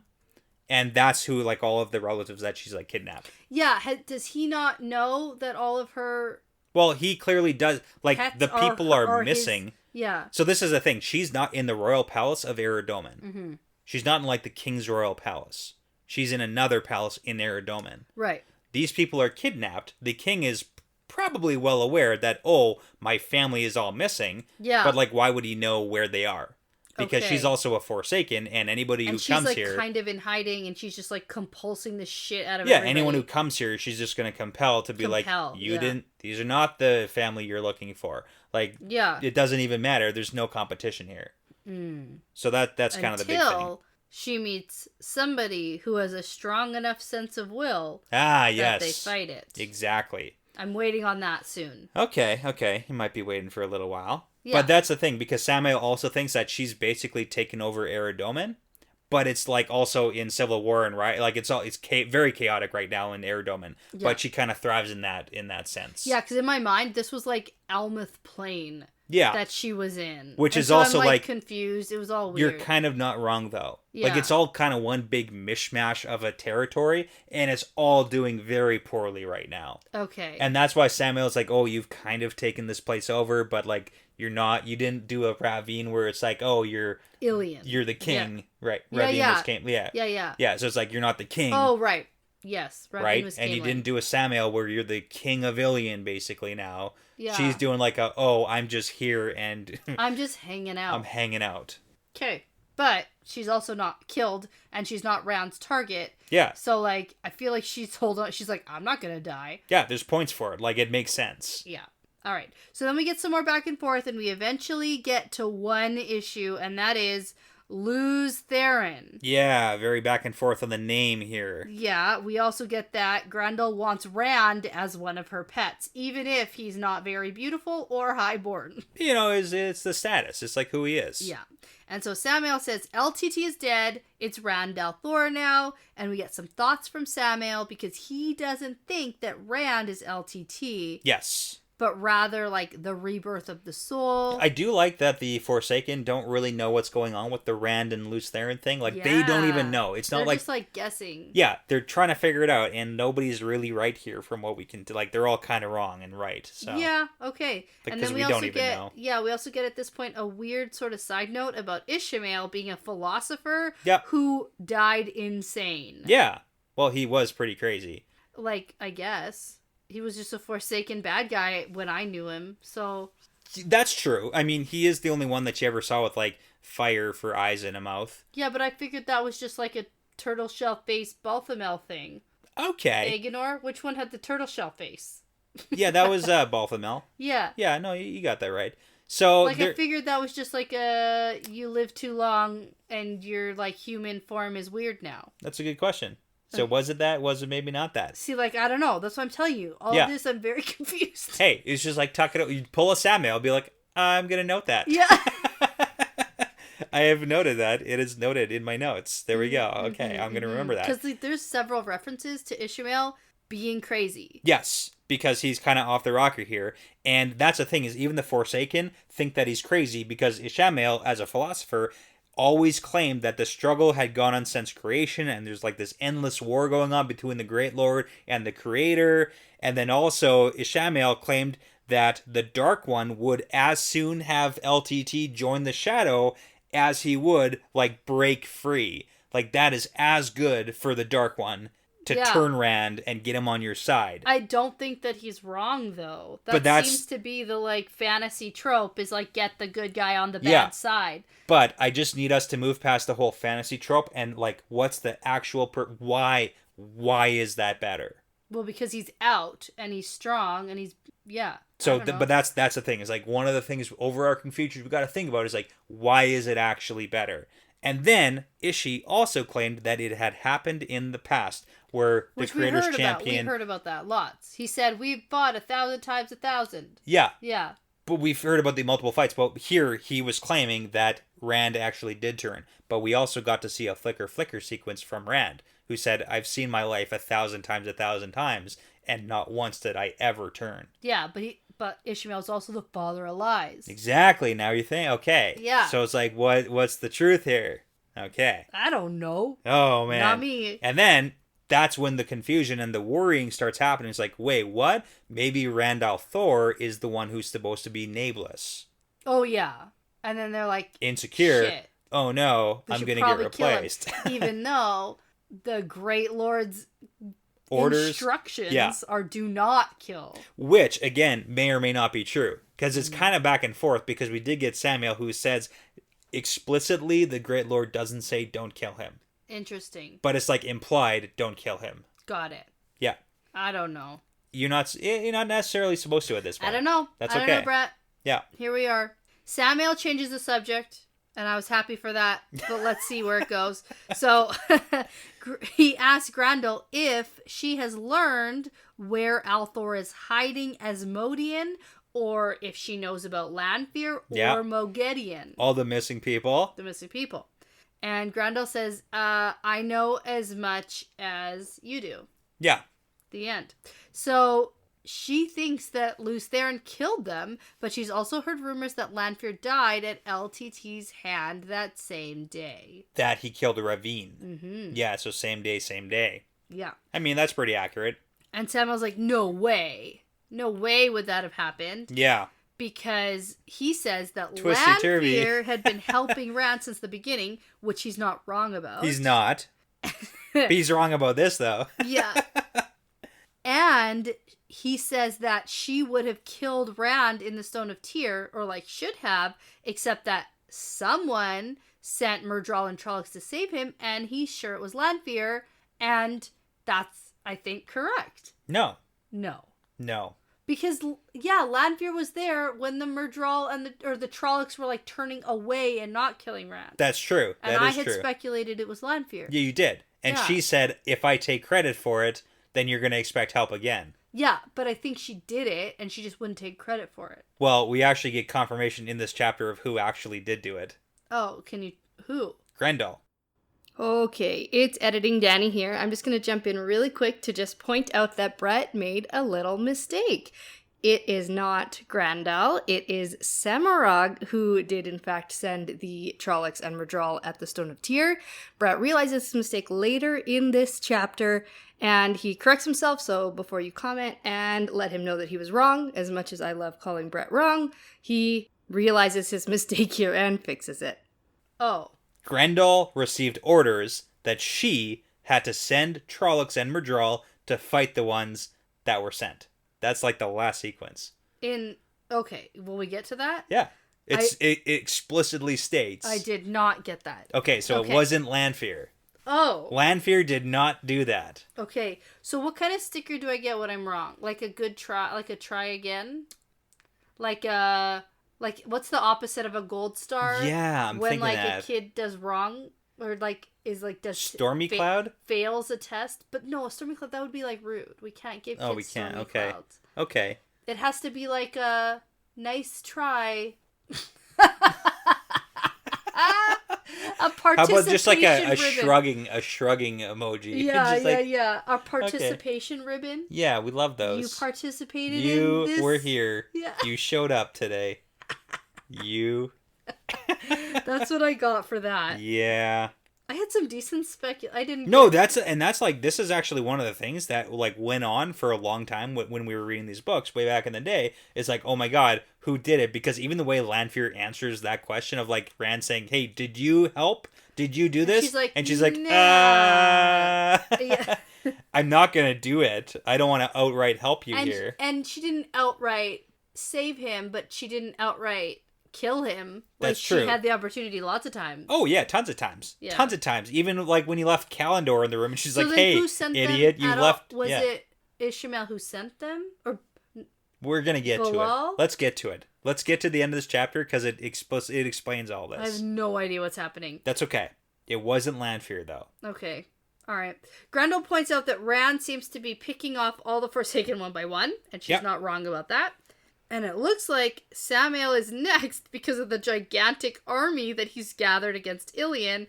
And Samael says, if I destroy Althor, it will violate none of the Great Lord's command. Yes, as far as you've told me. So here's the thing is, the direct information came from Demandred, and he was like, since Samael isn't here, he doesn't get the information. But clearly, Grendel has shared some information with Samael here. Mm-hmm. Right? So there's that going on. And but then there is some tension here. There is, because he's like, hey, did you actually tell me all the instructions? Because when he says, if I kill Althor, it doesn't technically violate the rules.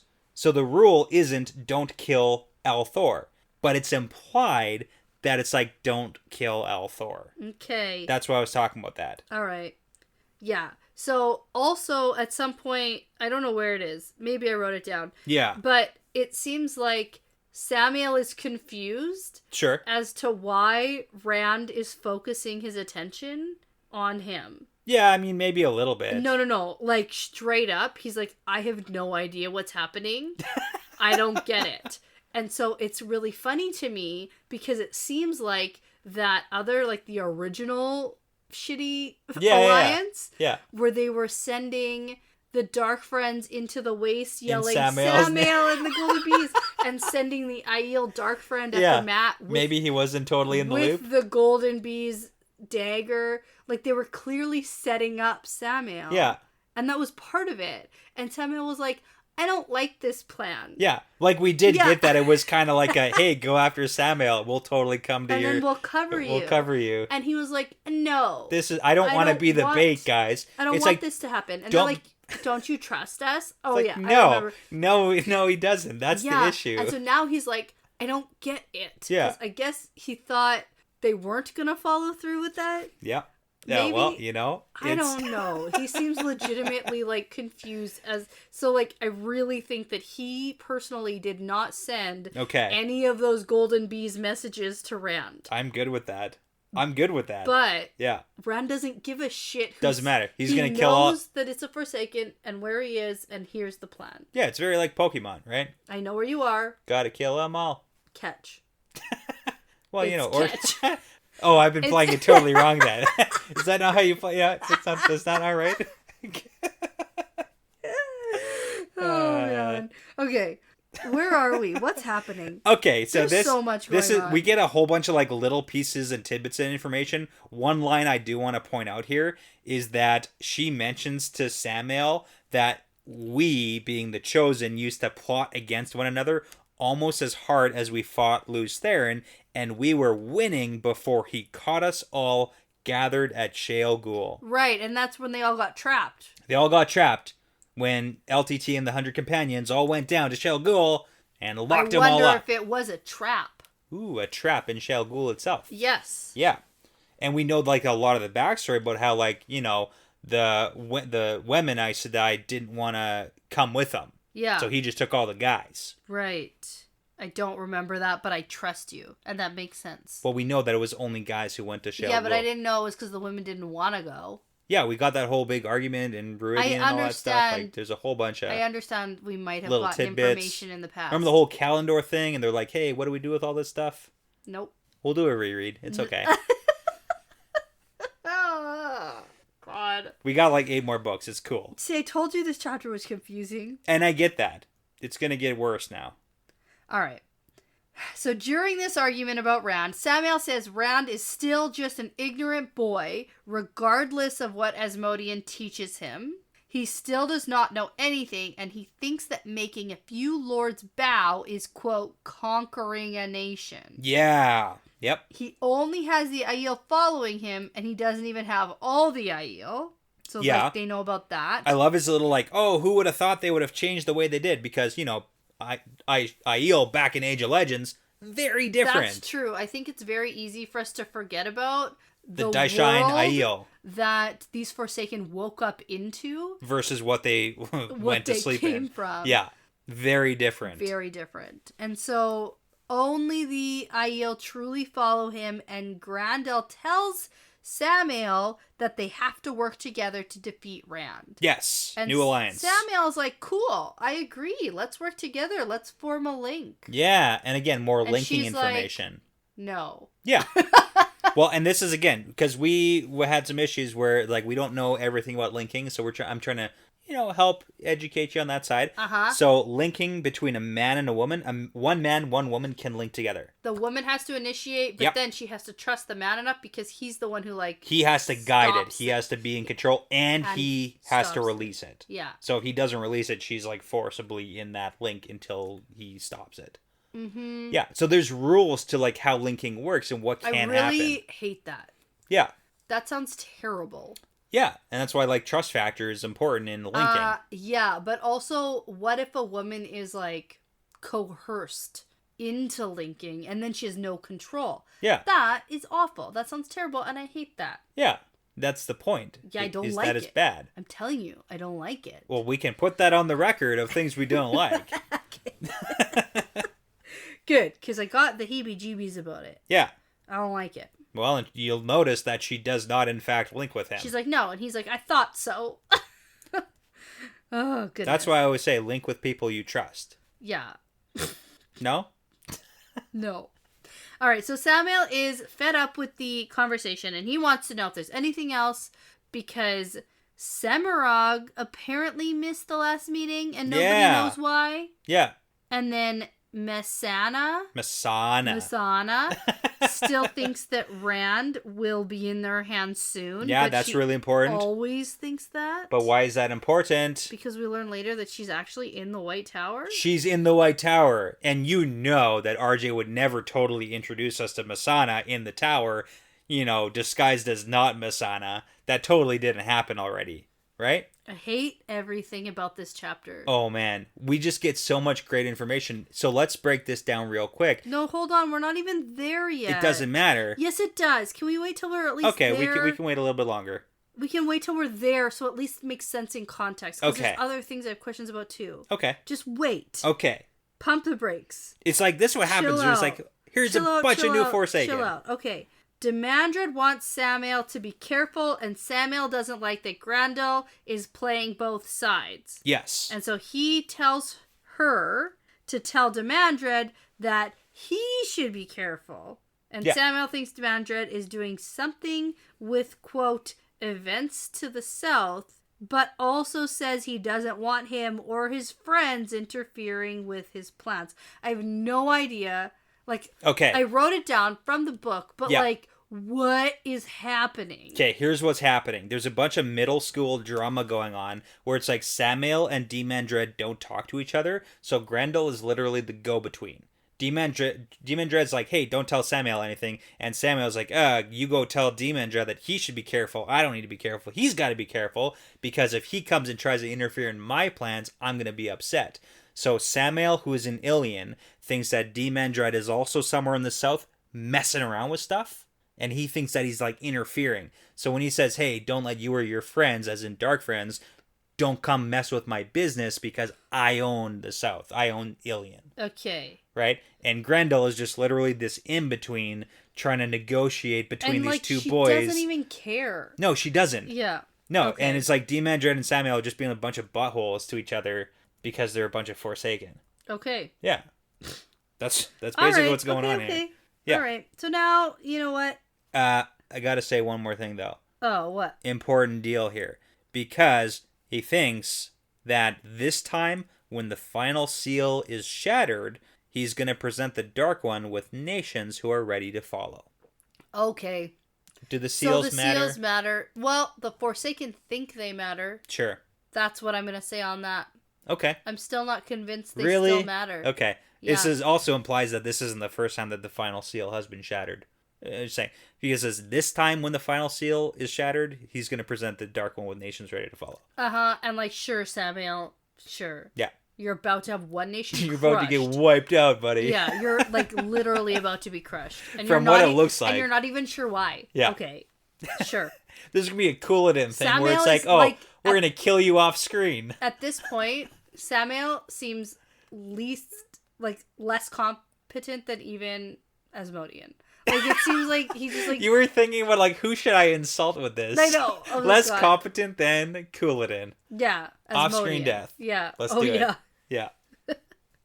All right. So now Grendel's done with this too, and she's like, let's listen to the music. And then she starts giving us some more information on Shara. Yeah. And Samuel's like, oh, you brought this up on purpose, and I'm going to take note of it. Yeah, and this is why it's funny, because she's clearly frustrated that he's not picking up what she's putting down. He is picking it up, but he's not letting her know he's picking it up. Okay. Yeah. So. There's just too much scheming for my brain. Yeah, that's fair. Okay, so let's do some Shara stuff on people who channel. Okay. So. The women who channel are required to marry the sons of women who can channel. All of this crap. Yeah. And everyone of those bloodlines is marked with tattoos on their faces at birth. So clearly Shara is a place where they want to keep channelers going, right? That's a really important thing. So no one with the markings of being a channeler is allowed to marry anyone who isn't, because anybody who, any child of that union would be killed. So that's like channelers breed with channelers, basically, is what's happening. Okay. All right. Now, tattooed males are killed in their 21st year, and they're kept completely in the dark before that, like illiterate, like no education, no nothing. All right. Now, Samael has something really big. He drops this line on her, and he even thinks about this big, like, mic drop. He says, do they, being the channelers and Shara, do they bind themselves like criminals? Do they bind themselves like criminals? Okay. And then he thinks Grendel hasn't figured it out yet, because few people in their time, being the Age of Legends, have ever committed one violent crime, let alone more, before the bore opened at least. Okay. So he's talking about channelers binding themselves like criminals. Okay. Okay? And Grendel picks up a little bit on that, and she says, well, no, the channelers are called the Ayad, and they live in their own small towns and avoid everything else. They don't channel without permission or on orders from the Shibote and the Shiboan, the Empress and Emperor, and they're the real power, and they're the reason why the Emperor and Empress live 7 years. So Shara has a similar structure to Shanshan, where it's like the channelers are the power system behind the throne. Got it. Very, okay. very similar. Okay. Different. I feel like that's like the only thing I just took away from what you said, and that's all I need to know right now. Yeah. The other thing is the whole Samael dropping the hint, do the channelers bind themselves like criminals? Okay. And Grendel being like, wait, what? Okay. Okay. I also am like, wait, what? But that's okay. You should be. We get more on that, though. All right. So now, okay. Yeah. So now, to end their conversation, Grendel suggests that Samael abandons Ilion, because that's what she would do. Yep. She would just leave. She's going to go find somewhere else to go. And he's like, no, I'm not going to run from LTT.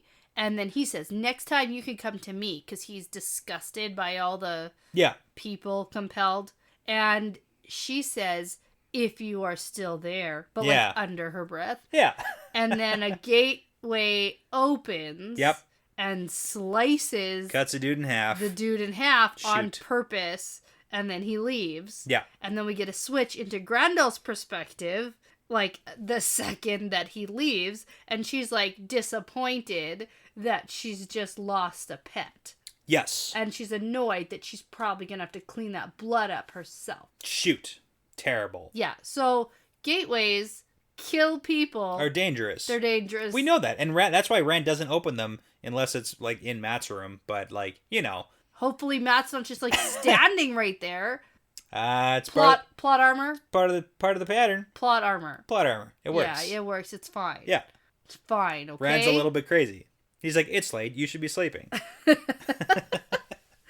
All right, so now with Grendel's perspective, Samael has just left. She thinks that the efforts she went through to get these two people from Shara was like so much work. So much work to capture, makes sense. Capture the Emperor and Empress. For just a brief moment with Samael. Yeah. And that anyone from Shara would have done, but she has standards. Yeah, so clearly she wanted Samael to like see the whole Shara thing and that make a big deal. That. He was like, she probably wants me to think that she has her attentions drawn to Shara. Yeah. But I know she actually doesn't.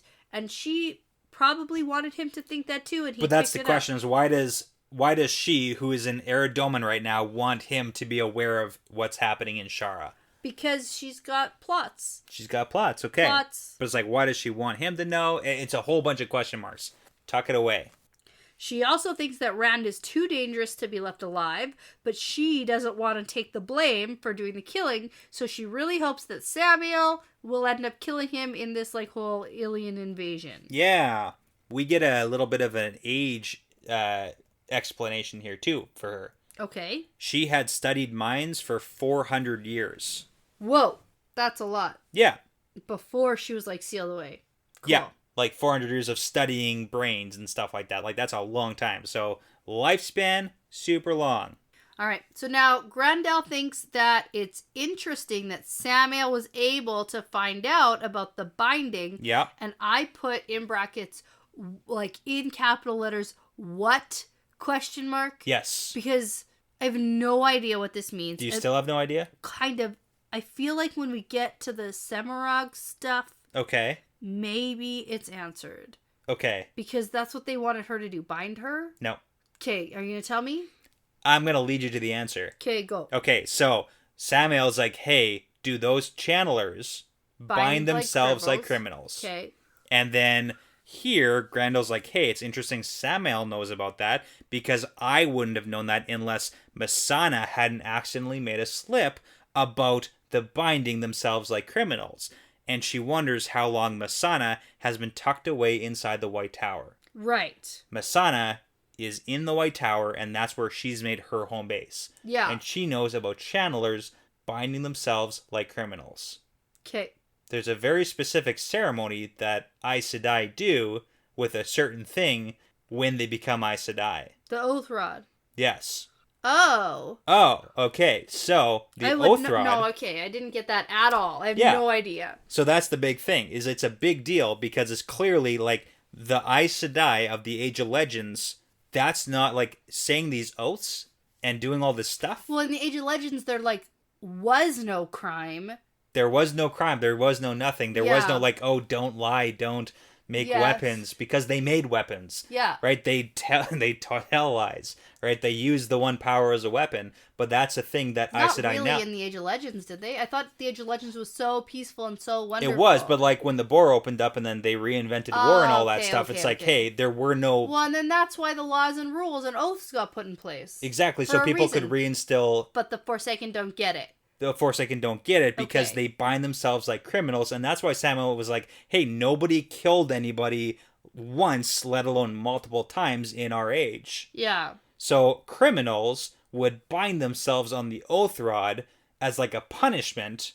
Oh. And which makes it's like you have to take an oath to be bound to these are what you live under now. Like these are the rules you live under. Okay. And we don't know what oath they would have to take or whatever. Right. But the Aes Sedai now use the binding criminal Oath Rod. Right, like jail. Like basically jail, and that's why when you think about it, it's like channeler jail, and which makes a lot of sense when you think about like the physical repercussions of the Oath Rod. Yeah, so, yeah. There's a whole lot of like, and they use it now. Yeah. Okay. So the Forsaken waking up and being like, what are these Aes Sedai doing, binding themselves like criminals?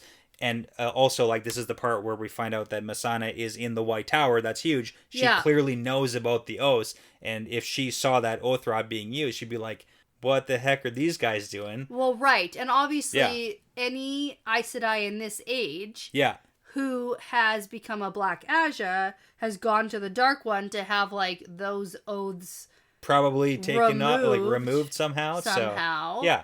So... it's a reversible obviously, effect. There's, like, a thing. And if they can go just, like, talk to the Dark One now, maybe they, like... know that. Yeah. Or Mesaana does anyway.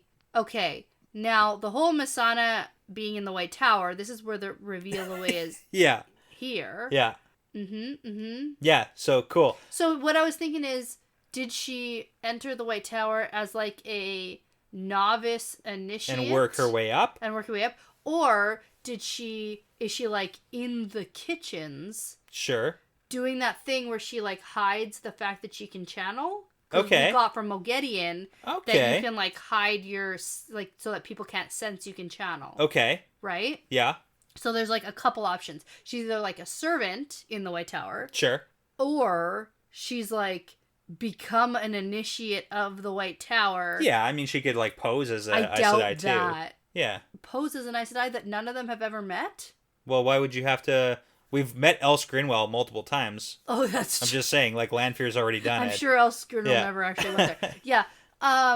Like, but that's the real thing. It's like you can do the whole... Like, we know they can change their appearance. Like, it could literally be anybody. But to hide yourself away there? Yeah. Do you really want to be an Aes Sedai? Maybe. Unless you are, like, a Black Aja person. Yeah, there's a whole lot of question marks here. And my sense is, my feel is, from what I get from, like, the majority... Yeah, it's Laris. It was the spoon, You know right? what?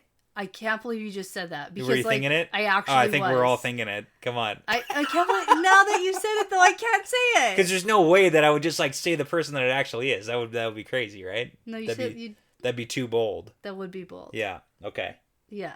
Anyway. Okay. My gut is that she's, like, hiding away in the White Tower. Like, that phrase makes me think that she's not imposing as an Aes Sedai. Fair. That's totally fair. Because I feel like, yeah. Okay. But again, like, that would be so bold to pose as an Aes Sedai. Here's the thing, though. Yeah. Missana is, like, confident that Rand is going to be in her hands in a couple of months. Yeah. So then the other thing that we were just thinking, like, that we're just talking right now, the other thing I was thinking is that head of the red Aja, who's a black Aja, who that other one was like, I didn't even know that she was a black Aja. Yeah, there's a whole lot of questions. It's like maybe it's that one. Oh, man. She's either the head of the red Aja, or she's Missana, or she's Laris. Yeah, God, like okay. one or the other. Okay. She's either nobody or she's somebody. Well, we do know that the White Tower, like, allied, like, the whole mission is to bring Rand back to the White Tower too. So that kind of makes sense. Where it's like, oh, she thinks that Rand's gonna be in her hands really soon because they want to bring him. Because if she's hiding in the White Tower, then that means she's not hiding in Saladar. True. Right? Yeah, that does make sense. Okay, well, my brain is broken. Yeah. Effectively, everything's dead in there. Yeah. My brain we got like a little bit more to cover. We have so much more to cover. We've gone on for so long. Oh yeah, we got a little bit more. Let's keep plugging away. Okay, so really what this comes down to is Grendel does not know where Damodred and Semirog are hidden in the world. She says she doesn't. No, this is in her head. Yeah, I mean, okay. No, this is in her head. This is her perspective. She doesn't know where they are.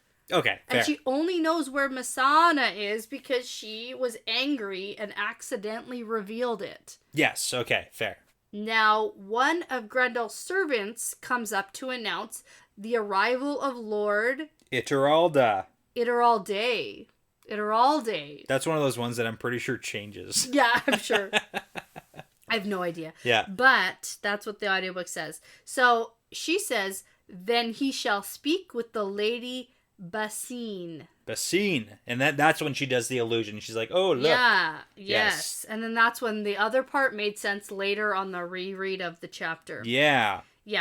And then she also thinks that the Great Lord promised her that she would be nameless, and that's what's keeping her going. He all but promised, so he didn't promise it, but he's like really close. Basically did. And that's what we saw with Demandred too. He's just playing all these guys like chumps. I'm surprised. Rude. Shocked and surprised. I'm going to go on the record here and say, don't trust the Dark One. What? If your dad's nickname is the Father of Lies, just like, don't believe what he says. Don't do it. I thought that was Ishmael.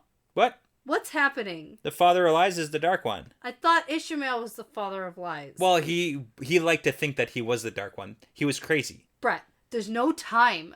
Ishmael thought... We have no time to debate about Ishmael right now. That was his whole deal. He was like, I am the Dark One. I'm Baal-Zaman. I have no idea what's happening. You know? Okay. Anyways. Perspective change.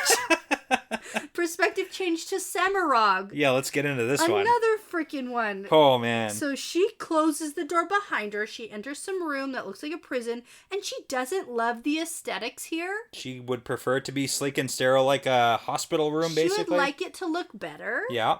It doesn't look good.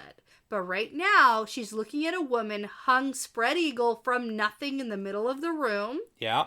Very, like, Leandrin-esque with Moghedian. Oh, totally. Those are the vibes I'm getting. The woman is glaring defiantly at her, and we get that it's an Aes Sedai. Yes. And she asks, who are you? A dark friend? A black sister? So doesn't know she's Forsaken. Doesn't know. And there's a glow bulb from the Age of Legends. A glow bulb. Yeah, it's a light bulb that goes on for 3,000 years. It's a light bulb. It's a light bulb. But, like, you know. And it's sort of flickering, but Semirog thinks it's better than candles. Yes, and also it's kind of remarkable that it's lasted this long anyways. Maybe it was in one of those time capsules. Time capsules. Okay. Remember there were like these things hidden away? Imagine finding a time capsule and all you have... Stasis box. A stasis box, and all you have are a bunch of stupid light bulbs. But like, better light. Slightly, yeah. Maybe there were light bulbs and other good things. You know what you can also do is just like channel light and then tie off the weave, and then like that's a thing. Brett, stop being logical at a time like this. Okay, Semirog refers to the woman as the patient, and that's her whole deal this whole time is like, oh, this is my one patient, and then the other one is my other patient. She's also a little nuts. Right. She has her own issues. Yeah.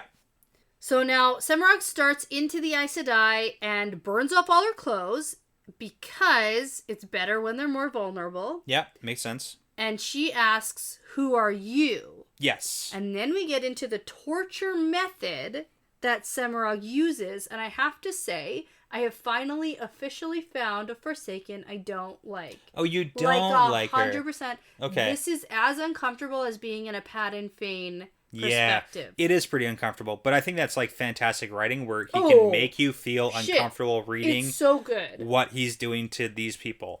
It's like, so good. Oh yeah, it's the writing. Poof. Yeah. But like, do I want to be here? No. Yeah. So basically what she's doing is using channeling to stimulate the woman's brain in her like pain receptors. Yes, and we don't need to go super in detail on all of it. We don't at all, but Semirog used to be like excellent at healing. Yeah. She knew all about the healing. So we get like this contrast here with our new Forsaken we're being introduced to, where Grendel was like the psychiatrist or whatever you want to call it. Yeah. Who was all the, healing of the mind, and we've got Semirog who's all into the torture stuff and that side of things. Right. So this is like the original Chesmal Emery. Yeah, that's a good way to think of that. They'd be like buddies. They'd team up here. Well, Semirog would totally hate her because she's weak and ineffectual. She's weak and ineffectual and not doing exactly what Semirog would do. Exactly, and everybody who's not Semirog sucks. Fair. Yeah. Okay. So now we also get that at some point in Semirog's backstory, there was a delegation from the Hall of Servants who offered her a choice. Yes. To be bound, never to know her pleasures again, and with that binding, be able to see the end of life approach. So that's this binding thing, right? Yes, okay, this is really important. So, Semirog... She was caught torturing people instead of healing them? Exactly. Okay. Well, doing both. Okay. That was the issue. So Semirog was super famous also and brought around the world for her ability to mend any injury and bring people back from the brink when there's no hope. So the reason that's important is she was like an incredible healer, and then she thinks about like, hey, I would bring people back from the brink, but then also like exact my toll. So she would get off on like causing whatever amount of pain or torture, but also in turn healing. So she was kind of like dipping into both ends of like the saving people, but also torturing people. And that's why the Hall of the Servants came forward, and they're like, because she, in her mind, she's like, oh, they were prattling on about people's rights and people's like, we can't do that to people. So they give her a choice that you can be bound to never know, never do what you're doing again. And the binding is the whole binding as a criminal because you're doing criminal stuff. Okay. And here's the important part. And being able to see the end of your life approach. Uh-huh. Super important. I get it. Yeah. So you have a timeline on how long you can live when you get bound. Okay. Boom. So like you stop the agelessness stuff, probably. We don't exactly know, but it's like, hey, there's like a time limit. It's like, hey, you can see the end of your life approach for these people who live clearly like hundreds and hundreds of years. Okay. So anyways. And then so she had the choice between that or else being severed and cast out of the Aes Sedai. So it's like either you keep being Aes Sedai, but you have these whatever oath you have to swear. Yes. Exactly. Like, whatever the oath would be. Like, I'm not going to torture people anymore. Or you're going to get severed. Or you're severed and you're done. Yeah. So yeah. And they never expected her to run away. And then go join the Dark Ones. Shoot. Yeah, she was one of the first to go to Shale Ghul. All right. Yeah. So now Semirog lets up for a bit and then asks the Aes Sedai her name again. And she responds that it is Cabriana Macandes. Yes. And now Semirog starts in with the like, oh, I'm on your side. It's best if you're honest with me. Don't make this difficult for you. Yeah. It's like the good cop, bad cop situation. Yeah, and she still has some fight in her, so she starts, like, cursing Semirog out, and she doesn't know that it's a Forsaken, and then Semirog ties off some weaves to continue torturing her in the dark, and she leaves. She doesn't want to rush. She thinks to herself, there's no finesse in this. Yeah. Because she really takes pleasure in the actual act of being able to torture people and get information out of them. She likes torturing people. She's a bad person. Yeah, and she's on a time frame here, so she has to rush. Yes. Now, she heads down the corridor, and then suddenly, the big scary super Murderal is here. Shaidar Haran. He shows up and asks her what she's learned.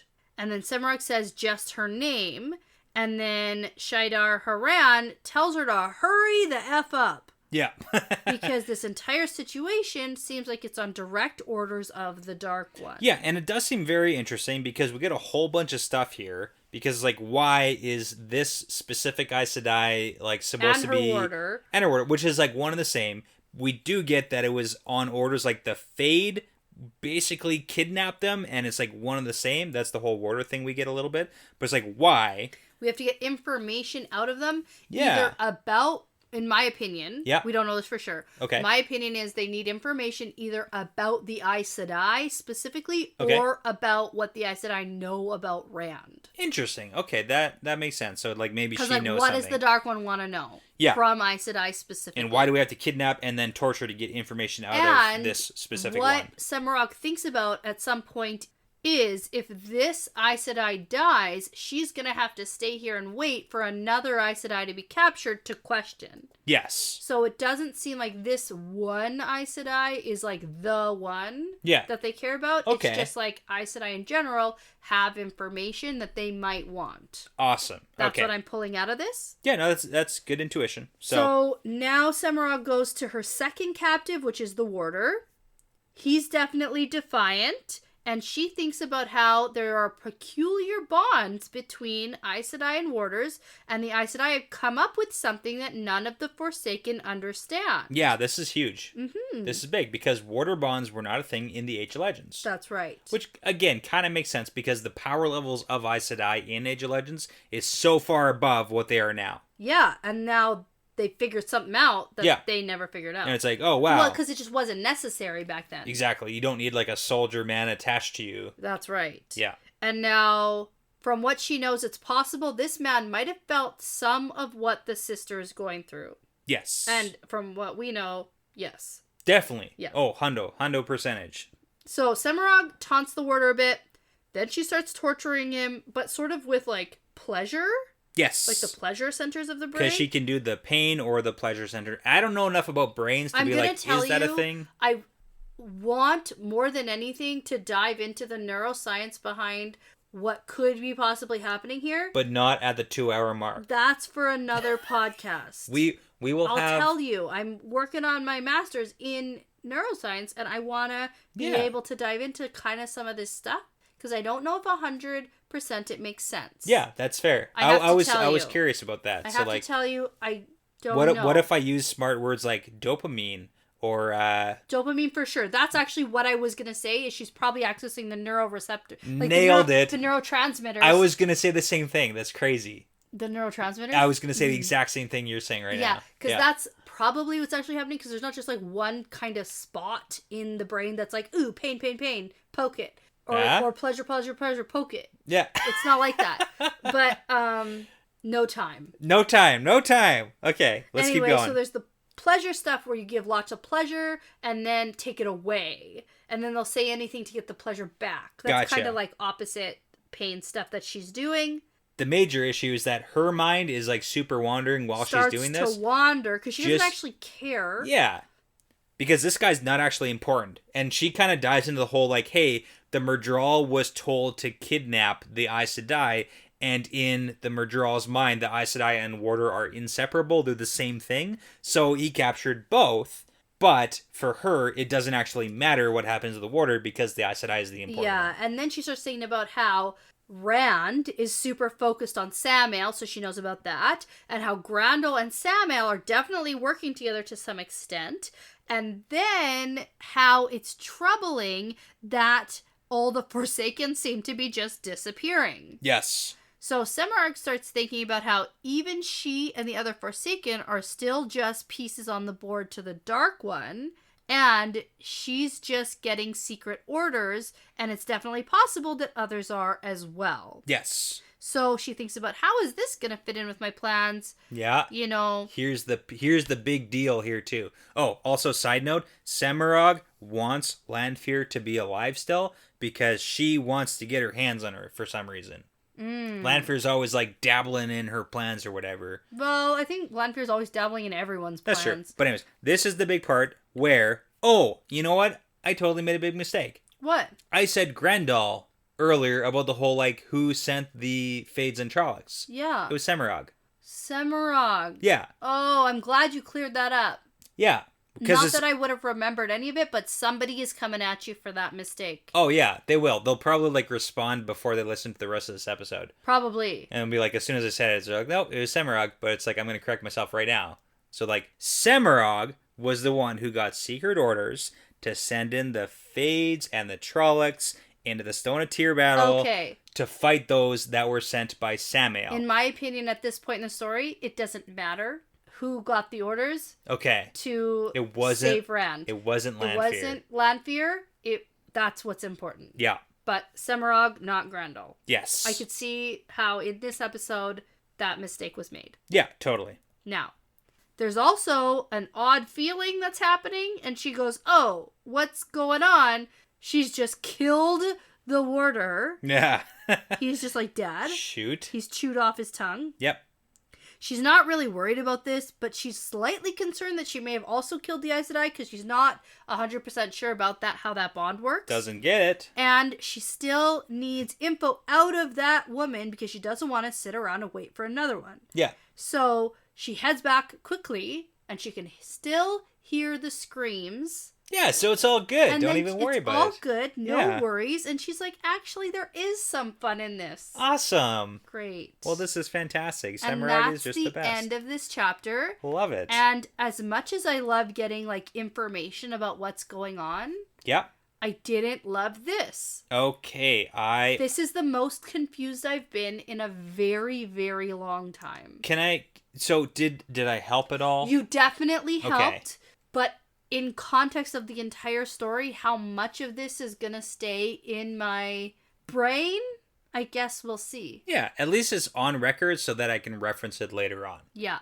And now, I do just have to say, this went on for a very long time, and the next couple chapters are also quite long. Yes. But we are going to continue to do... The next episode is chapters 7 and 8. Yep. And then the chapters after that are 9 and 10. We're going to do 2 chapters an episode, even if they're a bit longer of an episode. There we are. Yeah. Yeah, we're going to power through it. We got this. Power through, and then I think that things will kind of even out. We've kind of done the page counts. Yeah. It eases up after the next 2 chapters. Yeah, because these 2 easily could have been their own. These 2 chapters are the longest 2 chapters for the 2 episodes that happen. 2 chapters, 2 episodes. Okay. 2. In the entire book. Got it. Yeah. All right. Well, I am excited to read on. And before you lead an entire army off to a battle that's probably not even going to happen, I'm going to say that this is part of the pattern now. Yeah, it's part of the pattern.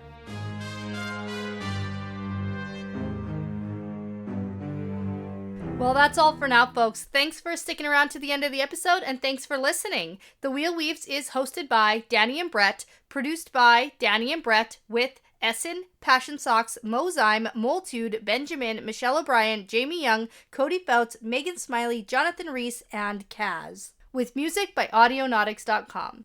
If you're interested in supporting us and the podcast, you can find us on our Patreon page at patreon.com/thewheelweavespodcast. For all things The Wheel Weaves, like how to get in touch with us, how to send us really cool shot glasses, our social media links, how to join our Discord, and for just some general information about the show and the hosts, you can head over to our website at thewheelweavespodcast.com. And as always, don't forget to tell a friend about us, to leave us that 5-star review, and to hit that subscribe button over on YouTube. We'd really, really appreciate that, and it does help a lot. Thanks again for listening. This really is part of the pattern now.